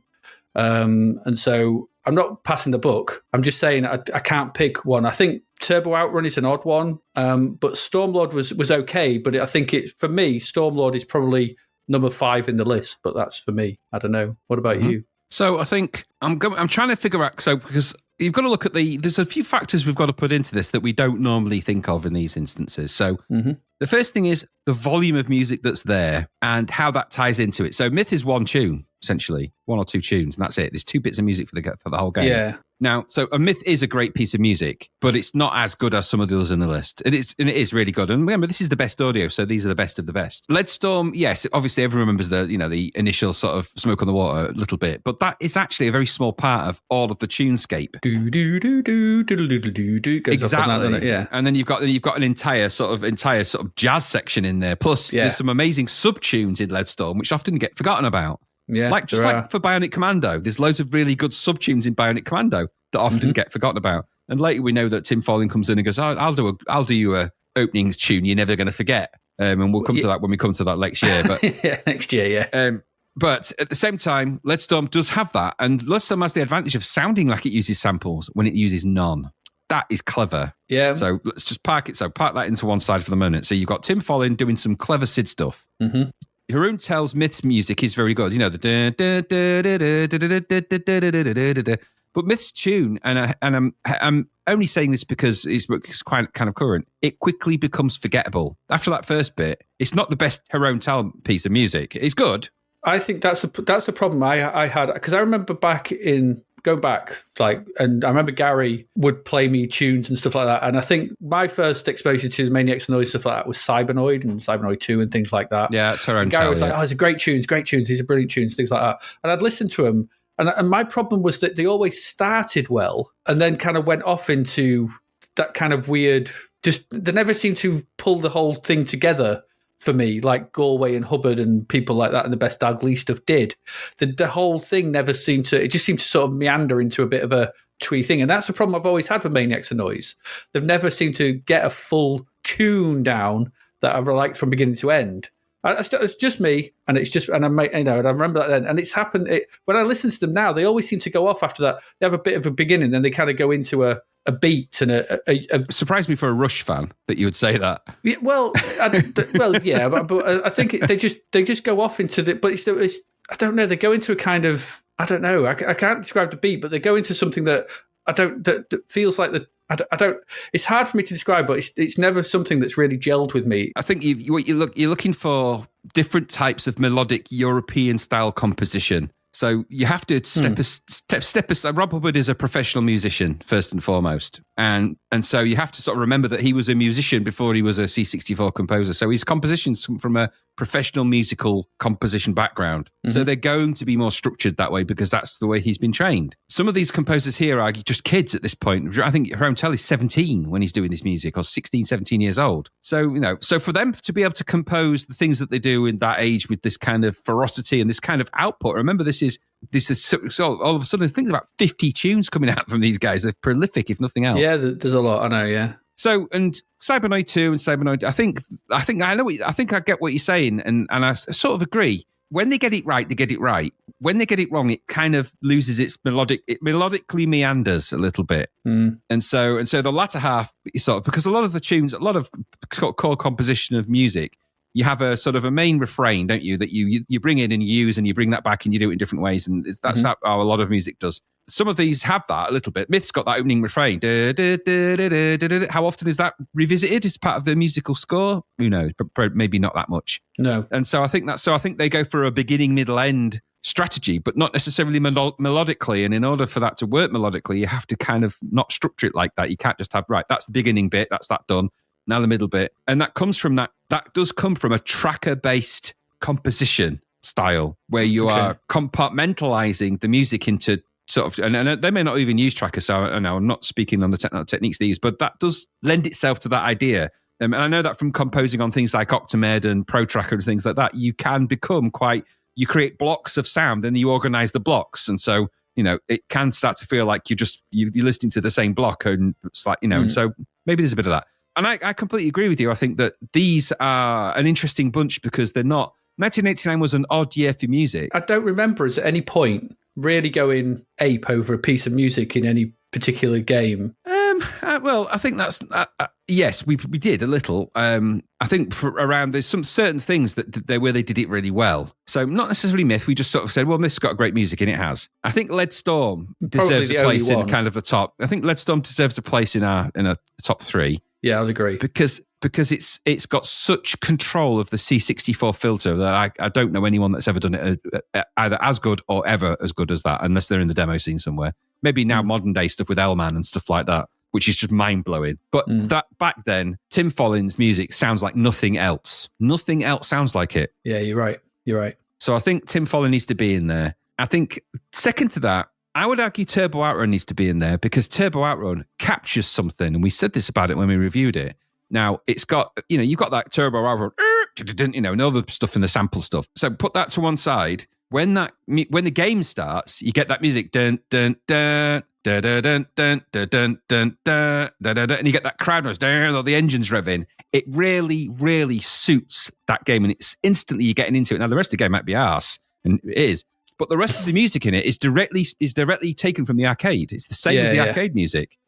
So I think for sheer volume of stuff that's in the music, Turbo Outrun deserves a place in there. For different reasons to Tim Follin. Tim Follin's audio soundscapes are unquestionably the best there is, I think. But Turbo Outrun captures the essence of the arcade in the way that the rest of the game perhaps didn't. And so it sets the scene so well when that graphics come on and when that writing drops down and you get that really interesting music at the start with the samples thrown in, you're like, I feel like I'm in an Outrun game. This is what Outrun was famous for. And I think that's deserving of an award, or at least a nomination for that. I'd agree. I mean, and also with Turbo Outrun, the thing with Turbo Outrun is that it's, again, I never have been a huge fan of sort of sample-driven tunes on the 64. I like my waveforms, my sawtooths and things like that. And, the Galways and the Hubbards and the things that they did even before Hubbard was pulling in samples, crazy, whatever it was, Matt, the game with all that sort of thing. And so Mega those Apocalypse kind of things, and stuff like that. Yeah, Mega Apocalypse. So those kind of games those kind of bits of music, I much preferred the earlier sort of tuneful, better stuff sort of thing. So your parallaxes, your things like that. But Turbo Outrun is probably the single piece of music, or one of the single pieces of music that I actually think where the samples work, and it actually does come together as a decent piece of music. And that's unusual. I know we said it about Tetris. We gave it to Tetris, which used samples in an interesting way last year. But I think this is sample heavy and leans into that in a way that's quite interesting and quite well done, and actually gets you, this is good, and also feels a part of that entire presentational intro to Turbo Outrun, and I think it works pretty well. So it does, and let's remember as well that Turbo Outrun isn't all about the samples. There's an entire section of the music for Turbo Outrun that doesn't have any samples in it. Yeah. So I think it's it's definitely worth thinking about, and like I said, so the capturing of the arcade essence in audio is hard on the C64, but they managed it with that. Fair play. That's pretty good going for a 16, 17-year-old to do that. Mm-hmm. And there's a lot of music in there as well. I think there's about 8 or 9 different pieces of music, maybe more. Myth, all right, Myth is 2 pieces, but Myth is, for me, it's not particularly mythological music to that. It's nice. It's a really nice piece of music, but is it mythological? Is it is it Clash of the Titans? Because that's kind of where that game really leans. Yes, Not really. very much. No, I would expect more God of War in a Myth game. And I know that comes way later, but you know what I mean? That kind of, that kind of tonality. And then you've got Stormlord in there. And now I like Stormlord and it is great music, but it's just not really in keeping with the game Stormlord because it's confusing because why do you need, in a game that's sort of about fairies and Vikings and, magical dust, pixie dust and all that and big boobies, why do you need, sort of a really sample heavy introduction with really eerie kind of weird music and over rhythmic? I don't know. So I think I'm going to go back to the bit of the classic and I'd say, although it's very understated for what it is, Times of Law is perfect. A reminder from Martin Galway how perfect he is at making music for a game of a specific type. Mm-hmm. That's an RPG game where you're going to be doing stuff. The music is absolutely in service. And there's a lot of it too, don't forget. There's quite a lot of music in that. It's absolutely in service of that game. And so I think the three for me in there would be Leadstorm because it's technically a marvel, Times of Law because it's so thematically accurate, and Turbo Outrun because it's the best representation of arcade music we've ever had. Yeah, I can get behind those three. So those would be the three. Now, for a winner, I'm gonna be relatively controversial here. I think that out of those three, I would put Leadstorm at the top because I think it's the beginnings of the soundscapes of a musical genius on a 8-bit computers and later other consoles and stuff. Mm-hmm. And I think underneath that, I think Turbo Outrun potentially, because of its capturing of that arcade essence, and then Times of Law, because Martin Galway needs to be in our top three anyway, because he's always in there, and for once he's not winning it. So, is he not? I think it would be, for me, a 1, 2, 3 would be Leadstorm at the top, Turbo Outrun as a second, Times of Law as a third, and that's not a bad list of a trio in anyone's book. So I think I would put those three in that order. Definitely Leadstorm at the top, I think. Galway not winning again? No, I won't put Times of Law at top. They're good tunes, they are, but it's not as good as Leadstorm, never in a million years. Nowhere near in the same realm as that tune. Those tunes, yeah, sorry. Right. I do like Leadstorm. I think Leadstorm is really clever. I said so at the time. It's the one tune I'd actually, going back to it, I do remember going, this is a really, really good tune. It's got panpipes in it. He's managed to make a good tune with panpipes in. Well, it's not just that. It's all the other tunes in there. So I said, take the first one, fine. You got the classic one we all remember, the da da da da da da da and all that. But then go and listen to the other tunes in that game. They are astonishing, all of them. Really, the soundscapes, the really thumpy bass and the really thumpy sounds. It's just, I don't know how you do those, how you get that fidelity of sound and really, because this sound engineering on the SID is just, I mean, goodness me, it's crazy good. Was it one of those games we said as well that didn't sound like it was on a SID? There's a couple this year we've said that kind of grab an arcade sort of vibe to them, have that sort of deep, sort of almost Sega-ish sound. There was another one we said as well which had that, but I think Leadstorm has the double whammy of not particularly sounding like a C64 tune. Remember that Leadstorm's the C64 version of Leadstorm's the only version that has that tune at the start of it. Yeah, it is. Because because all the others have another version of a tune, which the C64 also has, which is also amazing. And then you've got all the other bits in there. So just soundscape alone, it's incredible. And it's such a short amount of memory that he uses. I don't quite know how Tim Follin does what he does. I guess he's just created a really, really powerful game for audio engine, and he's able to really get the most out of the filters and all of the tiny little nuances inside the SID chip that enable you to make really interesting sounds. And later, he comes back and does and starts to repeatedly do this. I mean, I'll forgive him for Peter Packrat, but even that was quite a good version of what it was. Yeah. And I think then as a number two, so if Leadstorm's number one, I think Turbo Outrun deservedly for a youngster who has just come in and just smashed an arcade piece of music out. I mean, to do a good version of Magical Sound Shower, you've got to tread carefully there, because if you do it in any injustice, you're going to, that is a really well-loved piece of music. And all of the Outrun music is. I mean, even now you can get it on Spotify, for goodness sake. Mm-hmm. So it's a really loved piece of music. And he actually does a version of it that isn't just trying to copy a version of the arcade. He actually adds a bit of a twist to it. Really nice. And it's 7 minutes long as well, that intro. It's really good. Yeah. Oh, we've actually forgotten one. I can't believe we've not included the music to Indiana Jones and the Last Crusade, the action game, with it when you're saying like it added its own twist. That should be in there, surely. Complete melody, yeah. Went on its own little journey, that one. So those are my three for best audio. Leadstorm, Turbo Outrun, Times of Law in that order. What do you think? I'll go with that. I mean, I'm happy with Lead Storm. I think Lead Storm is the best tune of last year. When I was looking through stuff and trying to remember things, there was the odd ones that I'd liked for my own stupid likings, like Bomb Fusion in Inner Space, which I thought was good. Robocop's, everyone knows the Robocop tune. Citadel was quite interesting.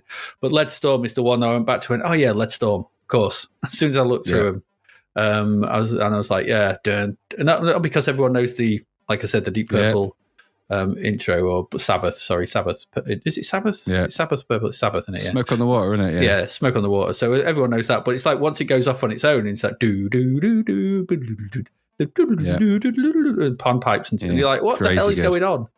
But yeah, I'll go with that. Yeah, Lead Storm. Cool. Yeah. All right, Graham, do you want to announce the winner of our best audio then? The winner of the Best Audio Award, or the Sonic Daisy, as we like to call it, award, is Lead Storm from Tim Follin. Congratulations, Tim. Well done. Well done, Tim. Well done on this belated award. Yes. 35 years later, you've finally been recognised. Woohoo! He'll be pleased with that. It will be when he listens. There we go. That was a good one. Yeah, best audio, Lead Storm. I think it's deservedly so. I reckon he's going to win it again next year, but what do I know? Yeah. We just give him it now. Have it for 1990 as well. Go away. Stop bothering us, Tim. Yes, Tim. Just because you love cricket. He loves it. He loves it. We made a game about it. He doesn't like it. He loves it. They wrote a song about it. All right, anyway, there we go. That's best audio. Let's move on to our next category.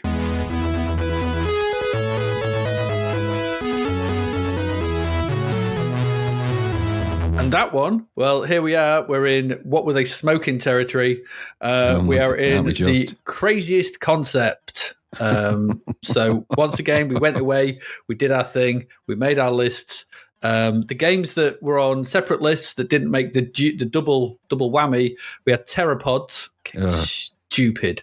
That game was stupid. Not because it was stupid, but also the part of the concept of that was porting it down from the Amiga, which was just ridiculous. Stupid idea.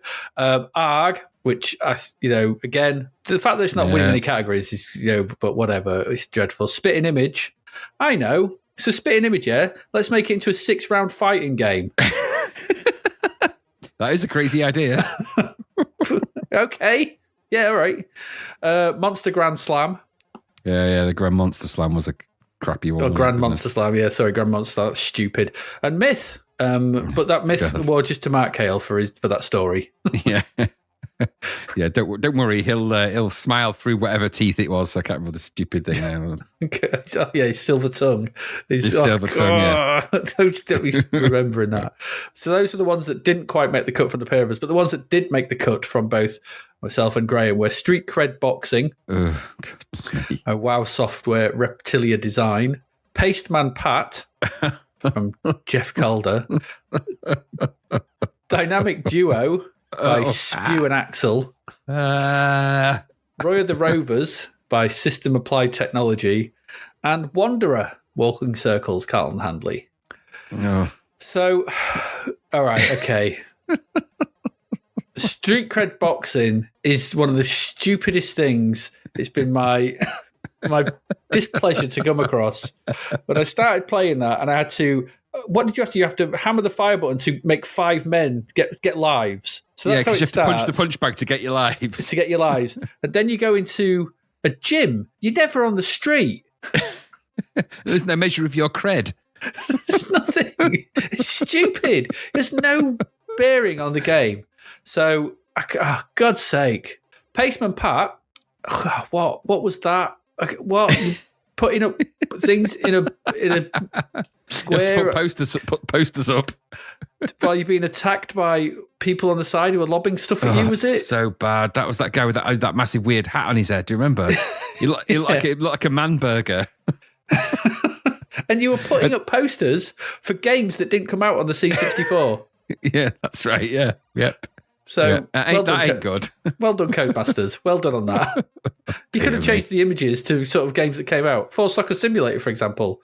But no. Oh dear. Dynamic Duo, Dwarf and a Duck. Yeah. The Dwarf and Duck. Get down a pint. Down the Dwarf and Duck. Yeah, and also really bad split screen view as well, wasn't it? On that thing? It was stupid, yeah. And you had to sort of Really, it was really hard to get control of the duck and stuff, and it was just flapping about. And it's just ridiculous. And then while it was flapping, your man just kept walking. Yeah, the dwarf he just kept on walking. Yeah, he didn't stop. He wasn't stopping for anybody. He was not stopping. Roy the Rovers. Oh God! Someone's So kidnapped the depressing. team. Just walk around Melchester. with walk around Melchester with those really weird drop down menu things. Yeah. Go see your mum every now and again and ask for some money or something. Just with a compass that didn't help you in any way, shape, or form, as I recall. No, it was one of those, wasn't it? Yeah, where up was somewhere. Yeah. And finally, awful. Wanderer. What 3D game? Boasting 3D. Yeah, that was weird. Glasses. Wanderer, wasn't it? Yeah. It didn't come with 3D glasses. The C61 version is not in 3D. Sorry. The one thing it needed to be in a game about 3D, wandering, really, the one thing it needed. But no, it couldn't manage a red and green line. No, it didn't manage to do very well, did it? That no. Oh gosh, where do you go with those things? Well, actually, Pasteman Pat, as crap as it is basically that poster paster, isn't it? It's a remake of that, really. So I guess it is a game about putting up posters. Yeah, so it's stupid. It's a crap game, actually. It probably deserves to be in the crap games, actually, more than the craziest concept. Yeah, probably. As a concept, it is stupid, but it isn't crap. Roy the Rovers, though, that's a football game where you're looking for your team, and when you finally get there, you've got no goalposts. There's no net. There's nothing. No net. Something's gone wrong. And it's Something's gone badly wrong. It's flick screen. It's a flick screen football game. Stick Roy the Rovers in there immediately. Stupid. And you can also, you have to find the members of your team for some reason. They've all gone missing. Yeah. And then don't you have to make it to the stadium by a certain time as well? By 7:00 in the evening, or the stadium gets bulldozed.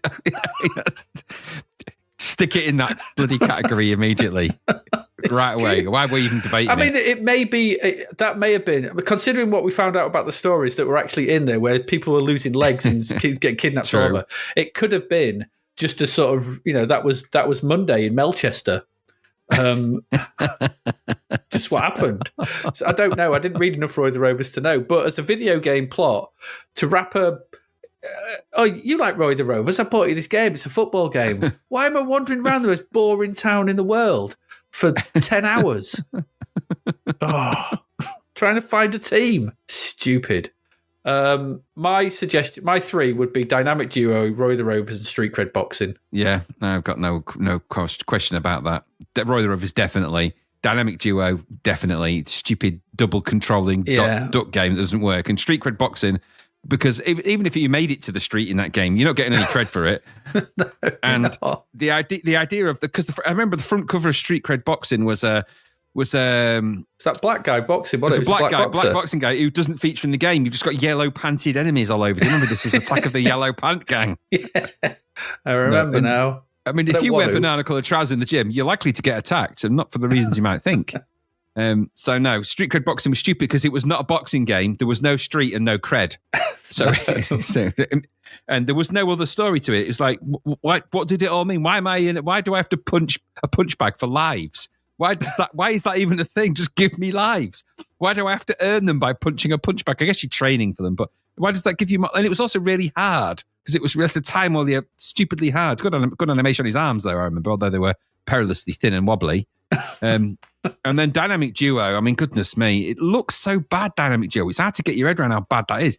Really naff graphics and just not good. No, and a stupid idea. A bird and a duck, a dwarf and a duck. Yeah. With no indications on the screen, really, of anything that will help you, and you were just being attacked by splats on a seat. It looked like, remember we said you were trapped in 2 brown corridors, being attacked by splats constantly. Awful thing. Mm-hmm. So, Yep. And so some of those comments in Lemon, by the way, for Dynamic Duo are a pure shit game, and this was and will be the worst game I've ever played. That's from Spaz and TWR. So and that's quite recent. So no, that ain't good. No. Well done, Spew. You coded a good one there.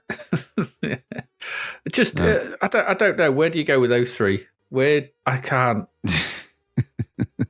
Well, I can't. I don't know if I can get. Roy the Rovers, without doubt.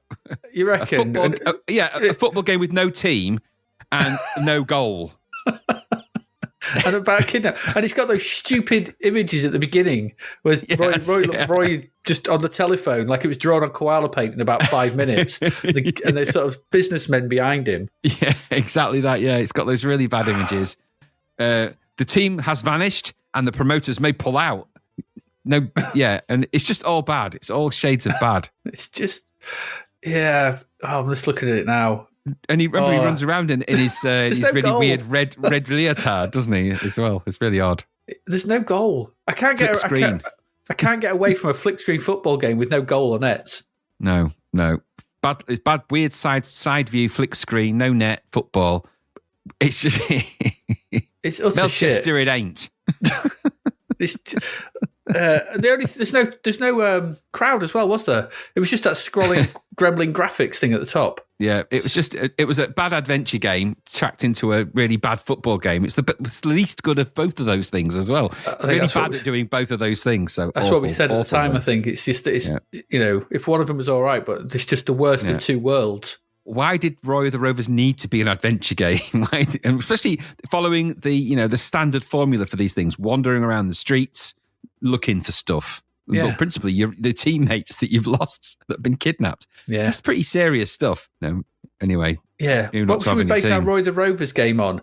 Well, I did play this game called Andy Cap. It's basically that, isn't it? Do you not base it on a football game? Nah. Kids will love the fact of wandering around boring Graysville for hours. No, exactly. And so I think out of those three, Roy the Rovers definitely earned its craziest concept award there, without a doubt. Dynamic duo second, because Dog and Duck. There's a pub called that. A duo of a duck and anything. And then we have a Quack, of course, haven't we? And in that recent game, we've had Quack. And then street cred boxing, because there's no cred and no boxing in it. And it's utterly garbage. And it's really bad fighting game. Really bad fighting moves against the Yellow Pant Gang. Not good, that. Yeah, it's just dreadful. A dreadful. No, that is not just crazy concepts either. They're crap. So we had to give them their due, because I think putting them in the worst game would have been they got lost amongst the other shit. They are stupid crap concepts, crazy crap concepts. Yeah. Yeah. So there we go. That was easy. Graham, would you like to announce the craziest concept? The winner of the craziest concept, and probably also the crappiest concept award, column A, column B, is Roy of the Rovers from System Applied Technology. Boo. Boo. Down with Melchester. Stupid plot, stupid idea, stupid game. Bulldoze the ground, they're not here. Yeah. Why are you bulldozing the ground? Because you've lost your team. Maybe we should get the police involved first. Think about this tomorrow. Don't do something you might regret tomorrow. No, I've got the bulldozers. Your ground's coming down at 7:00 on a Monday night. Who's working at that point on a bulldozer? No builders are working at that point. No, you're paying time and a half easy for that. Come on, this isn't good money. No. Stupid, utterly stupid. There we go. That's your craziest concept. Let's move on to more madness.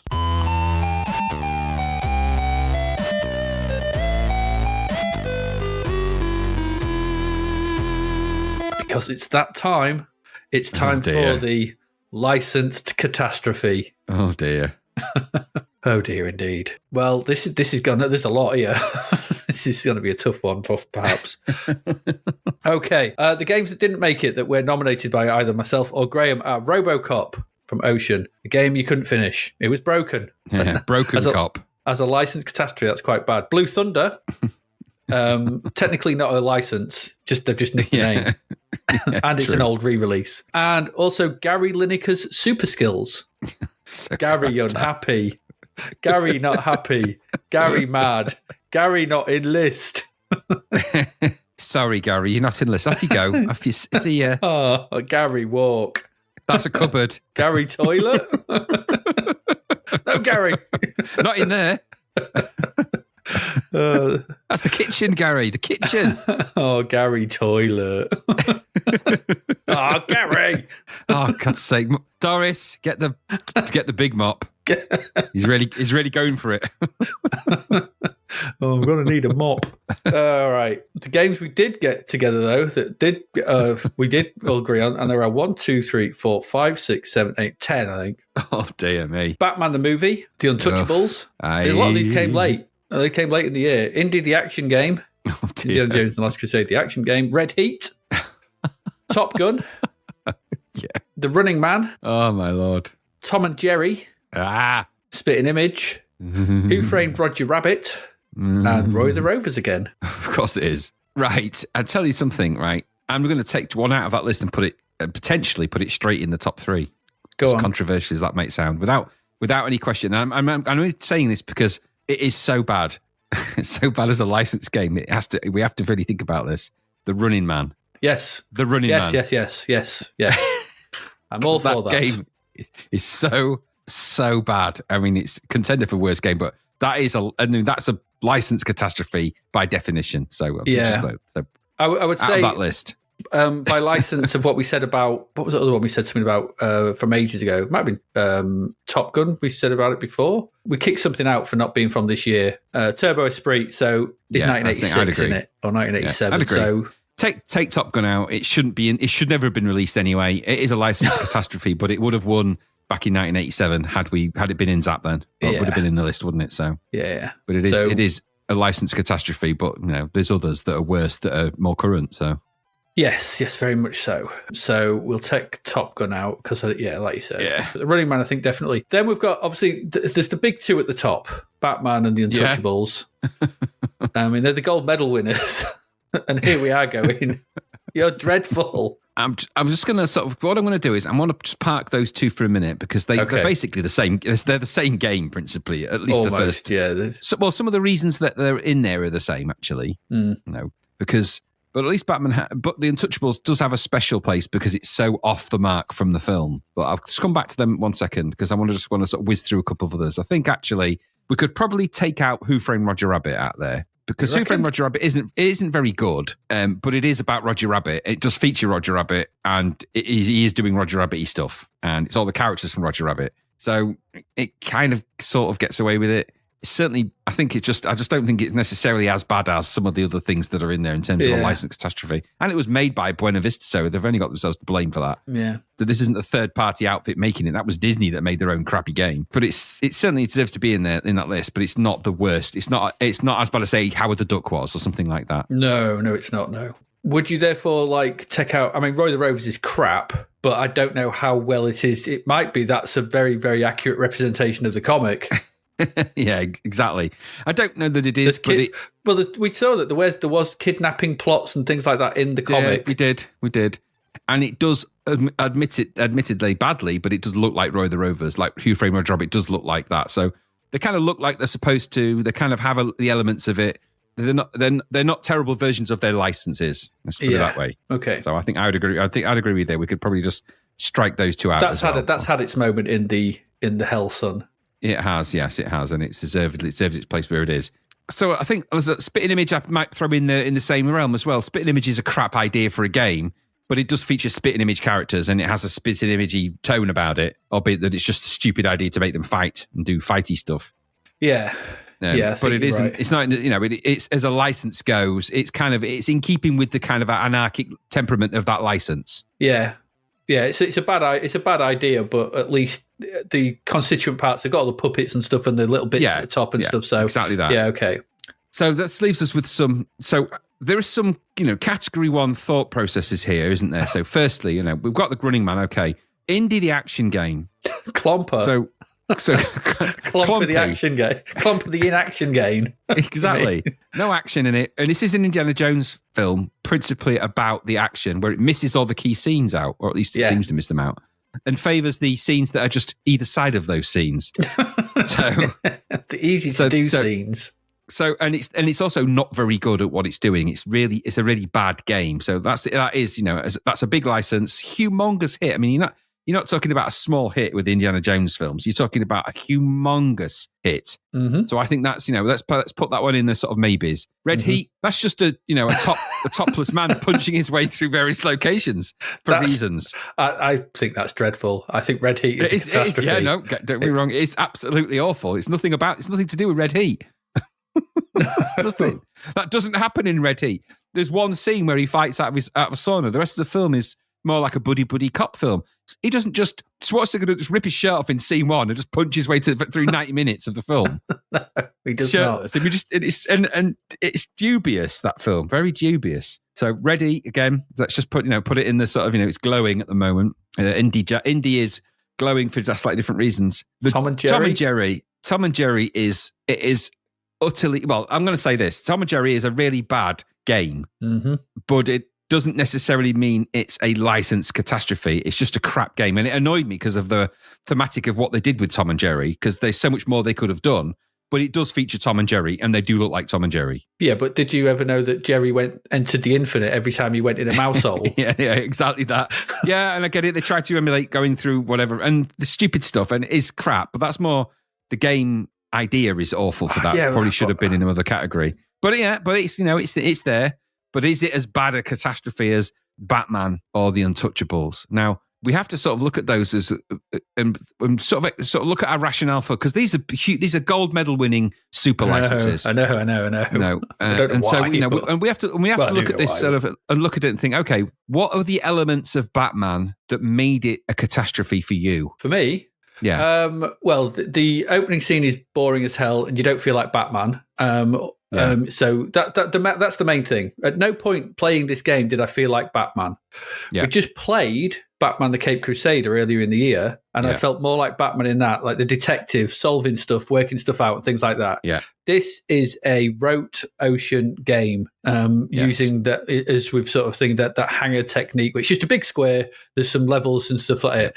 Then you've got the three. So it's kind of a sandwich in it. You've got two platforming elements, two driving, and then that bit in the middle. So it's like it's like a crap sandwich. The bread's off, the meat's off, everything's off. The bit where you're driving is all grey, and you turn left. As we said, that's a stupid idea. So it may be trying to replicate the film, but it's doing it in such a fundamentally bad way that it's just all, it may work. And it's stupid as well, because you have to, if you miss a turning, you have to go back and get around this one. Why can't you just take the next left turn and then the next left turn? You'd be back where you're going the right way. So there's no logic to this. It's all stupid. And then the fight with the Joker, who's been really at the pastries when he falls off. It's just diabolical. Nothing about that. The crazy, it wasn't so camp, but the noirish, dark elements of that film are just lost completely and utterly. And the Batman in the opening scene doesn't look like the Batman in the film. No. Because I'm looking at it now, and he's grey. He's got a grey suit on, so he looks like the Batman from Adam West. Yeah. Whereas in the film, they made a massive deal about the suit, didn't they? It was all black. The one thing this conversion does is avoids the colour black. I don't know what's wrong with them. Yeah. I sort of get what they were trying to think of, but they've got the colour of Batman. It looks, with his bright yellow belt, looks more like the Batman of the old TV show, because he had kind of a grey bat suit, didn't he, with a yellow belt on. Exactly. And we said this about that Batman game. Remember what we said when it first started? Just use the logo, the famous Batman film logo. I think this leans. It tried to lean into Batman. What it inevitably leaned into in reality was the concept of Batman, but the 60s Batman kind of stepped in a little bit. But it didn't even have any of that, did it? It didn't have the power, thwack, punching. You just shot people with a batarang. Yeah, no. Apart from anything else, Batman didn't do a lot of that. No, and you couldn't. I thought the controls were dreadful. There was, you could die from drops. He could die from swinging into a wall. Yeah. So the fundamental problem with the Batman game was that he wasn't Batman. He wasn't enough Batman. I think you're exactly right. So let's because I agree with you completely, and I won't elaborate any more on that. So the problem with the licensed version of Batman is that it didn't represent Batman, which is kind of a problem in a game called Batman the movie. And the Untouchables suffers from principally the same problem, is that the source material had to be pasteurized to make it playable for a game to sell to kids. Okay, I get that. But in doing that, you took away the very thing that made the Untouchables what it was, which was the story of the Untouchables, which is not really in there. And I know that there's been quite a bit of debate about it in terms of our Discord and everything else. And we went into a lot of depth about the Untouchables, and we both came to the same conclusion independently about that. We weren't sat there talking to each other prior to that review. No, that's not how we operate with this podcast. So we came to the same conclusion that what was there was neither really representing the Untouchables, the film, because thematically it goes off the chart wrong and off the rails, but it just leaned into the shooting at stuff idea. They toned down an entire thematic about, Al Capone and all of the justice that he was, and all those things, toned it right down to a game like Batman that didn't feature anything untouchable-y. It wasn't untouchable enough. So it boiled it down to him running around a warehouse at the start, climbing and jumping onto crates. And the argument I would make further to the Untouchables is it's not a game that should have ever been converted. It shouldn't have never been licensed. It's not a game that lends itself to being a game. It's not Batman. Okay, I get that, being a Cape Crusader and a superhero and beating people up and driving and stuff like that. There's action scenes in that. In Batman's movie, so I can see how that works, and you can see, okay, I get how that can convert into an interesting action game and blah blah blah. They didn't do it, but I could see how it would appeal. The Untouchables, there's nothing in that. When I look at it and I go, you want me to make a game out of that? There's nothing there. It's just it doesn't work. It's a terrible license from the moment someone thought of actually trying to make a game into it. A game out. Yeah, I agree. And remember that Batman had many variations as well. Batman was a lot better on the Amiga. They paid a lot more attention to it on that. It's very different. Yeah. And probably the same with the Untouchables. But the problem there is that you're still lacking the thematic consistency that's required. And you're exactly right with the Untouchables. It should never. Why take that? There's a million. This is a game about the violent, gangsters essentially doing violent gangstery stuff. So does that lend itself to a game like this? No. Do you want kids running around? Batman has action stuff, like you say. Untouchables. Principally, you've got people being beaten to death with baseball bats or being shot and lots of brutality. Kids being blown up in the opening scene. Yeah, exactly. And so because they can't touch those things and they can't touch the core thematic, you end up with this wishy-washy, duck hunt, really, potentially, really, where you've just got, pop-up duck hunt type game. So it is a catastrophe. So again, it's quite difficult, really, because, I think I really hate I hate what they did to Tom and Jerry but they just made a bad game out of a really good thing. So it is a licensed catastrophe, but I don't think my disdain is for their inability to make a Tom and Jerry game out of something that's as easy to make a game of out of Tom and Jerry, because it's not like it's hard. You just watch one cartoon and you've got your game right there, because that's principally what it is. Big cat and mouse chase, isn't it? So, but they just made a bad game out of that. That doesn't, it wasn't a licensed catastrophe. It was a bad game, I think. I think I'd draw the line for that one. So maybe rule Tom and Jerry out. Okay. And that means you've got to think then, okay, it's Batman, the Untouchables, Indiana Jones, and Red Heat. Red Heat is a really crap licensed game. But it's another one, Adrian, in the same film as the Untouchables that doesn't lend itself to being a game. What is there about Red Heat that makes it into a game? Why is that a good license? It's a violent 18-rated movie, isn't it? Because it's one of the first 18-rated films I went to see. So why is an 18-rated film getting made into a kid-friendly beat-em-up with naked oiled men in a sauna? Something's gone horribly wrong. How do you translate it? How do you translate that film into anything? Well, you don't. You can't. It just ends up being a dust-up in a sauna, which is principally all you can do with it. Yep. So it should never have been made into a licensed game at all. And that's the same problem that Batman has, the same problem Untouchables has. These things, and Batman maybe lends itself, but not in the way they did Batman. I can understand Batman because, like we said, I think Batman and Indiana Jones. So it's, for me, it would be a case of probably Red Heat and the Untouchables, because with Batman and Indiana Jones, I can understand why they would make them, because they are there are sequences like we saw with License to Kill. If you carefully think about how to actually turn these films into games, you could do it. You could look at them and go, right, that sequence there, we can do that. They've just done it badly. Yeah. With Batman, and I think the same. I think the same with Indiana Jones. I think the Untouchables and Red Heat are just poor choices to actually be. They should never have been licensed. They should never have been licensed. Agree. Yeah, I completely agree. I think you can see the rationale for an Indiana Jones action game, like you can see a rationale for a Batman action game, because there are scenes of action, and the game does have some of them, albeit that they're done badly, and with, in some cases, very loud, big shoes. But Red Heat and the Untouchables, they should not have been made into a game, and they certainly shouldn't have been made into a game like they made them. So I would say yes, put both of those in the dumpster, and the dumpster fire that we've got here. Now, we haven't spoken because we just immediately put Running Man in. Yeah, I mean, it's the Running Man just got to win anyway. But the rationale for putting the Running Man in, just so we can close the loop on it, is because it is so utterly dreadful a game in every capacity that it could be. It's not even a very good game, let alone about the Running Man. And yes, they've linked it to the Running Man by putting a very elaborate opening sort of title sequence on it, which does, belies the game.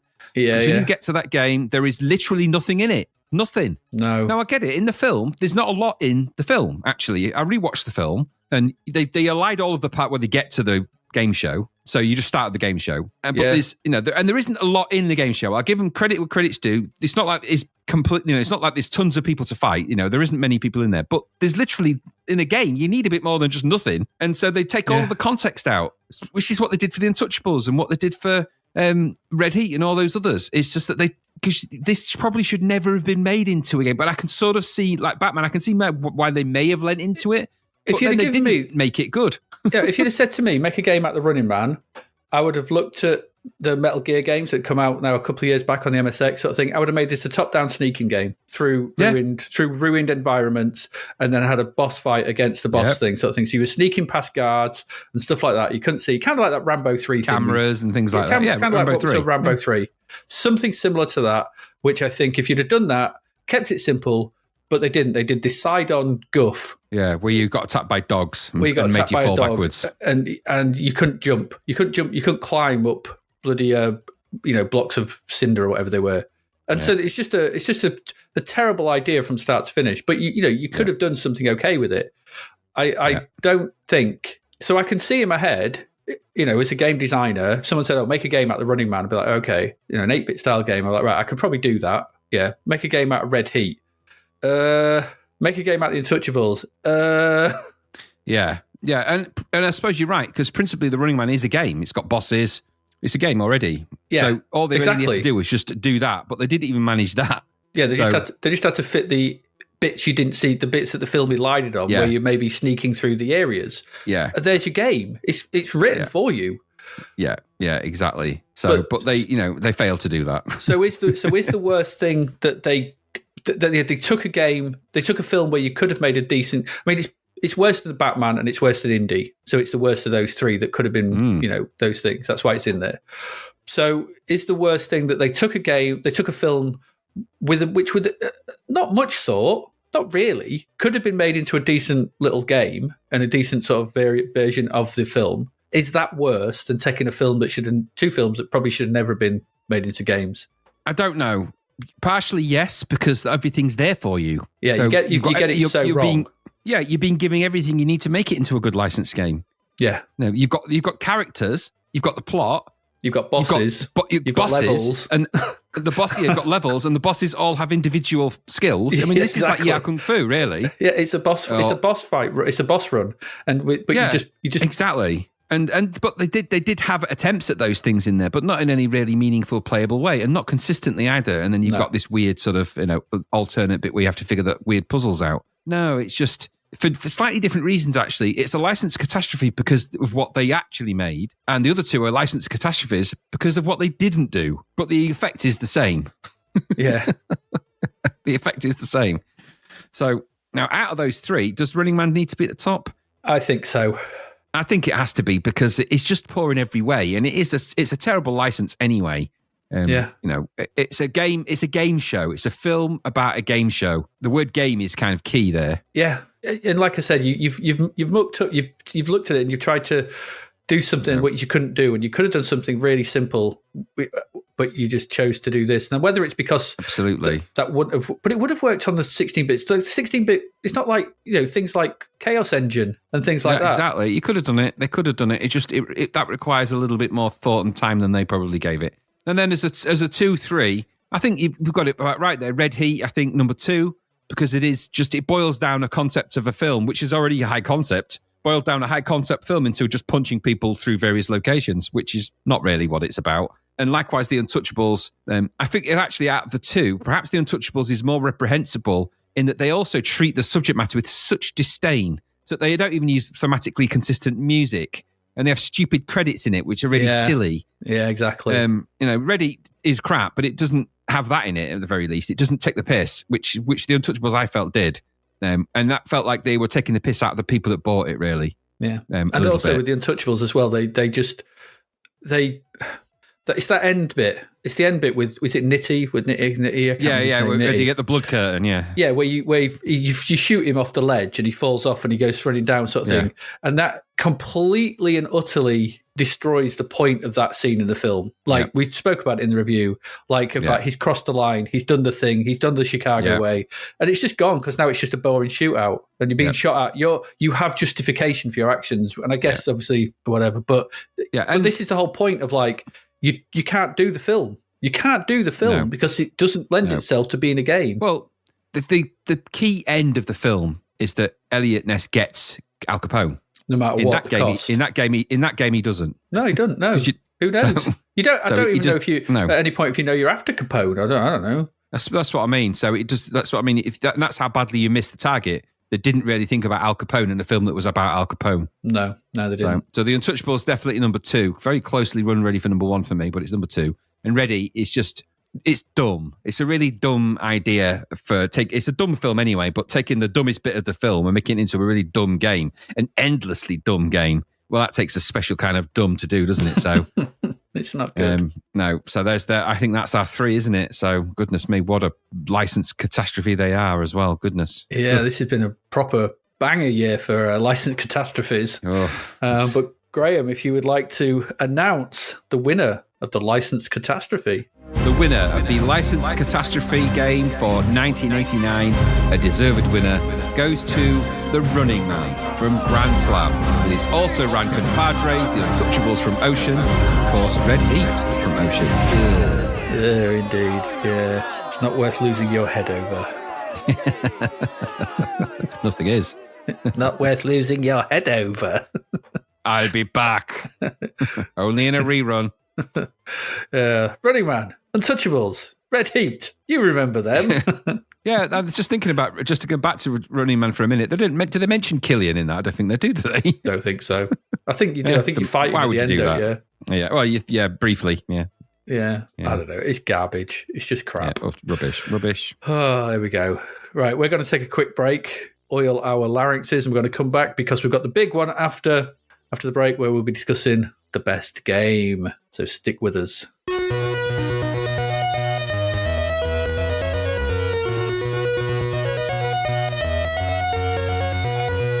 And we're back. It's the big one. It's the big one. It is the best game. The numero uno, the top honcho, the head, whatever. Top guy, number the head one. honcho, the number one. I probably made that joke last year. Every year. I'm nothing if not predictable. It's the best game. Yeah. So we made our list. 2 games did not make the list between the pair of us. I think one is robbed. I think one should be in there for definite, but no, we'll see. Citadel was a close run contender. I think Citadel's a very good game.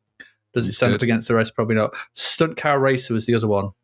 Sure you don't want to move Stunt Car Racer up? Yep. Oh, damn you with these rules you made. No. It's good, but it's never going to make the top 3, I don't think, anyway. And it's actually a little bit dull. But we'll just say, let's see how, because there's other games in there that are actually quite interesting and deserve a little bit of analysis in there. They are. Some really key ones, I think. Okay, so our best games that we did actually agree on were Power Drift from Activision and Chris Butler, Project Firestart, Electronic Arts and Dynamics, Neuromancer, that's Electronic Arts and Interplay Productions, Times of Law from Origin Systems, and Grand Prix Circuit, Accolade Distinctive Software. Notably, no Ocean games in that list. No US Gold, no Ocean. Wonder why. Wonder what? Let me think. No.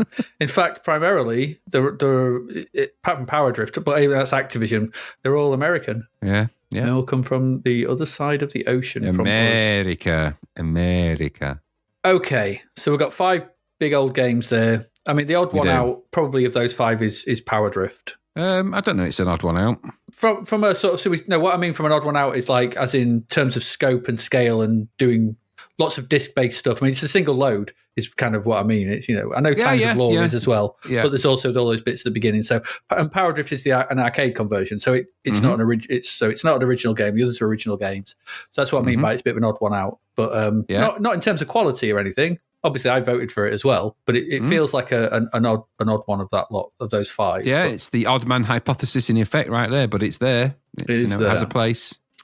So where do you want to start with these? Well, let's think about what constitutes, these, because it's 1989 has not been a year where there's been a lot of best games to pick from, has to be said. No, I mean, we've gone through, 180 odd games, 186 games or something like that? Mm-hmm. Yep. And this is actually, it wasn't like it was, these actually weren't the most difficult to choose out of the games, I have to say. No, because what I said at the beginning stands. When there were great games, they were great games, hands down. And these ones just stuck out. I mean, I remembered them. So, but for slightly different reasons. And I'm going to start with the first one in there. So, why is Power Drift in there? You think, well, Power Drift does stick out a little bit. Power Drift is, out of all of the games we've played, one of the most accomplished arcade conversions ever made on the C64 by miles. Yeah. So that's the reason why it's why it's kind of got a place there. Now we'll just park it there for a moment. Project Firestar was a complete surprise, and it reminded me of the feeling I have about Project Firestar. Reminded me of how I felt about the train. It just completely left fielded me. I'd not really ever heard about it.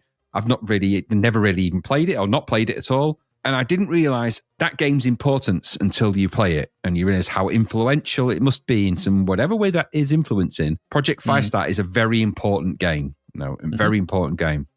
Neuromancer, equally, for different reasons, a very important game in that it's an adult point and click. It seems to have been missed in the point and click canon. And yet it's a game that requires you to think cleverly and adapt cleverly. It's not playing it for kicks. It's not playing it for jokes.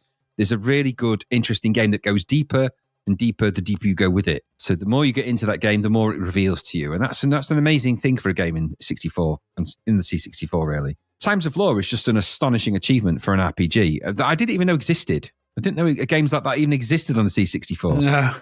No. So in the same way that Project Firestar came along, it just completely threw a curveball. I'm like, and I don't really even like those kind of games on the whole, but when they do them, I only like them if they're really good. Times of Law blew my mind at how good it was. And it's massive and it's in a single load. The main game is, yeah. It's astonishing. And then Grand Prix Circuit, the most accomplished sports sim game on the C64 in terms of driving, I think that there is, of what it's doing. Mm-hmm. So what an incredible list of games they all are. Now, I'm just going to go by my instant feeling about the games. So my instant feeling about the games, the one that surprised me the most, and the one I've repeatedly gone back to, in fact, there's 2 out of that list, is Project Firestar and Times of Law. Those are the games I've gone back to more often than all the others. I like Neuromancer a lot, but the games I've played and gone back to since we reviewed them are both Project Firestar and Times of Law. And I've had different experiences with them when I've played them each time as well. So I think they're important games and I think they're really good games and they sort of stand out a little bit. But the trouble is, in this year, it's not hard to stand out because there's so much average. So you've got to think about what really sets them apart to make them those things. And Project Firestar just captured that horror, that kind of horror game mentality in 8-bit in a way I've never seen before. I've never seen anything like that. The little cutscenes, the blood on the walls. It had hints of Halo about that. Halo had hints of that in it, but you know what I mean. Mm-hmm. There was hints. It reminded me of when I played Halo. It reminded me of playing that. What's the game on the big mining ship? Dead Space. It reminded me of Dead Space. There's so many games that had that kind of vibe, and even in 8-bit, it kind of captured the loneliness of being on a ship with these weird aliens that are wandering around. What it wasn't was just a booga booga booga game, which Predator could have been as good as Project Firestar had they really thought about how to make that Predator appear in that game and creating a more claustrophobic vibe instead of it just being a bad sprite running around the jungle. And then so that became a booga booga booga game, whereas Project Firestar never did. And there's loads of little subtle logic in there. So Project Firestar for me is a standout game in that list. Neuromancer, I think it's a harder in than the others in that list. It's still very, very good, but it's a harder in. Times of Law, again, it's in there because it's an amazing RPG, but you've got to like RPGs to like it, right? But you don't, and you like it. No, I like them when they're good. I just don't like the really boring average ones, and that's a particularly good one. No, because there's loads of them, but there's loads of them now. I didn't even know that existed back then. And I think I would have been quite into that back then had I not. Never even came across it. Yeah, So I would have been. So those two were completely new games for me. Times of Law and Project Firestart. Neuromancer I'd had a little bit of time with before. Grand Prix Circuit a little bit, so not much, but a little bit. Power Drift I'd played I'd played before in the arcades and stuff like that. Out of that list, Power Drift, I think you're right. Perhaps it shouldn't be in there. And that's just because it's not as... It's an amazing conversion of an arcade, and it's amazing what they've crammed into that machine, but it's not kind of pushing the boundary of game, is it? It's just a racing game at the end of the day. And it's an arcade conversion. Yeah. So I think maybe we can rule Power Drift out, or at least put it to the bottom of the list, but maybe rule it out of the top three. But when you're looking at the ones that remain in there, I think Project Firestart has to be in the top three for its sheer importance. And its importance in 1989 as a landmark, because it stands out like a lighthouse. There is nothing else like it, nor has there ever been. No, and I find that incredible. And games like that didn't come back into my life till way later down the line. Yeah. Principally introduced. Actually, you would know more about that way more than me, because I didn't really restart back into gaming until way later after the Xbox and into the PS3 and Xbox 360, and even late into that cycle, actually. So you would know how influential Project Firestart might be on lots of other games that come on the PS1 and all this other stuff. Same with the others. So I think Project Firestart has to be in there. I'm struggling with the other two. And I've got one eye on Stunt Car Racer, thinking, to be fair, Stunt Car Racer is doing incredible technical stuff. I just don't know how good a game it is, because it's kind of a bit of a one-trick pony, Stunt Car Racer, because after a while it's not really doing anything that exciting. It certainly doesn't expand its world like Neuromancer does, or like Times of Law does. It's not that kind of game. It's not an expansive world I'm going to explore. It's just racing around, very high bouncy tracks. It does that very well, but I don't know how compelling a game that makes it compared to Times of Law, where I've got an entire world to explore, or Neuromancer, where again I've got more worlds to explore. And Grand Prix Circuit, again, it is an amazing game, Grand Prix Circuit, and it's deserved to be in the best game category, not a nomination. But if you're not into Formula One, you're not going to really get much mileage out of it. Pardon the pun. But you see what I mean. So it's for Formula One fans, that's amazing, and for people that like that kind of racing games, so is Stunt Car Racer. But I think for breadth of game design and the things that are in it, Times of Law and Neuromancer kind of stick out a little bit. I don't know. What do you think? Okay, I agree that Power Drift is probably number 5 of the list, and that's still 5th best game of the year. So this is not denigrating Power Drift as a bad game. It's not. It's a brilliant game. I think it's a great game. I think Chris Butler did amazing things. And for that reason, that's why I thought, because I put Power Drift and Stunt Car Racer in the same boat, really. I think they do one thing and do it incredibly well, and do it in a technically amazing way. The way they come out of this sort of up and down racing tracks in a different kind of angle, but they do it in different ways. But they're both technically astonishing, and both in a single load. I think that for me, it's like looking at those two games, I was like, oh, God, they're just incredible. But they do that thing, and they do it very well. Fair enough. Okay. Grand Prix Circuit is the same, although the argument could be made is that neither you nor me are Formula One fans, and we both put it in our top. So saying that if you're not a Formula One fan, you're not going to get it. Well, we're not, and we did, and we loved it. We put it in our top game, so I'm not sure about Grand Prix Circuit. Times of Law, I think, should be in there. I think it's an incredible achievement. I, like yourself, I remember people sort of talking about it, and someone said, "Oh yeah, it's all in one load as well." I was like, "Oh, it's probably not okay." And then you play it, and it's like this expansive, massive world. It's essentially Skyrim in 8-bit in one load. Yeah. You're like going into rooms, you're getting teleported places, you're meeting wizards, you're finding special stuff, you go and having fights, you can kick off in the towns and stuff, and then you'll be hunted by the guards and all that kind of stuff. There's just so much going on there. I don't know how deep it is under the hood, and once it gets going, sort of thing, and whether it sort of shows itself. But for what it is in 64K is astonishing. On top of that, you've got that great intro. You've got different classes you can start as. You've got all that music by Martin Galway. It's just an incredible piece of software that just sits as this kind of look. If you want to do an RPG on the C64, we had that because I think we missed one from the craziest concept, by the way, which I just thought about, which was that Hills Far. Oh yeah, God, yeah, that was. I don't think we missed it. It was just dreary. But it was a stupid concept because essentially all it was a character building thing for another game. Yeah, it was, but that category is gone. But that category is gone. I know I'm not going back to it, but what I'm saying is that it's an example of a role-playing game that's done not very well. Hills Far is the sort of antithesis of Times of Law, which does it perfectly. Yeah. So Neuromancer is a very, very clever and very, very interesting and very, very kind of, like you said, kind of almost forgotten. I mean, I don't see it mentioned much when people talk. Everyone talks about the grand old age of point-and-click adventures, and it's always. And I always hear Maniac Mansion, Zzap McCracken. I hear the Lucasfilm games, and is it the Sierra games? Yeah. So I hear those. What I don't hear is Neuromancer. In fact, I had no idea it was even existed. And as both you and I are quite, avid video gamers, have been all our life. I mean, you ducked out for a little bit. I've been studying and playing games all my bloody life, and I've never come across it. And so, I think it's a big oversight that it's not been mentioned. So, and I'm not a big point and click fan. So this is another one of those things. Point and click fans, point and click games are not particularly my bag, but I found Neuromancer really engaging and interesting and funny in the ways that kind of Zzap McCracken and those kind of things almost rubbed me the wrong way. Neuromancer did it the right way. And also Neuromancer made me go read the book. Yeah. Which was really good. So I went and read the book of Neuromancer and I really enjoyed it. And I was like, wow, okay. There's so much in Neuromancer, you just go, there's the last 30 years of sci-fi.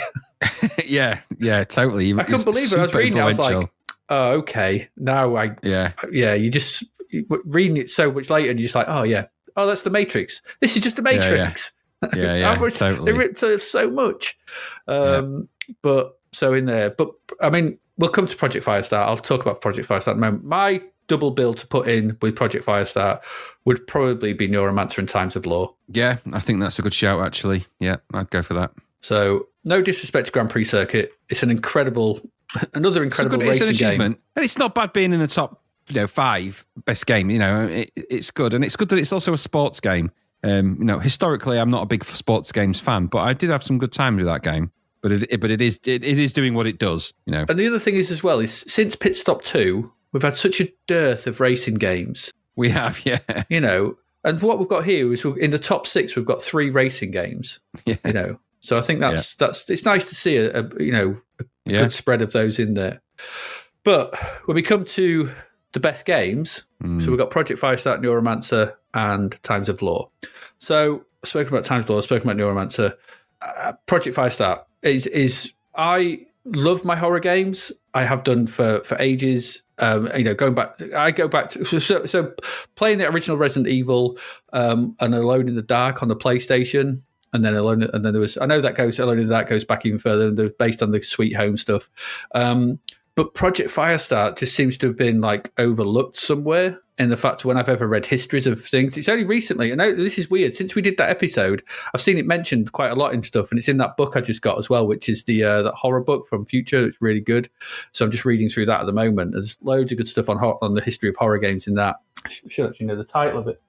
It's over there. Let me just go get that book and I'll tell you what the title is. But it's very good.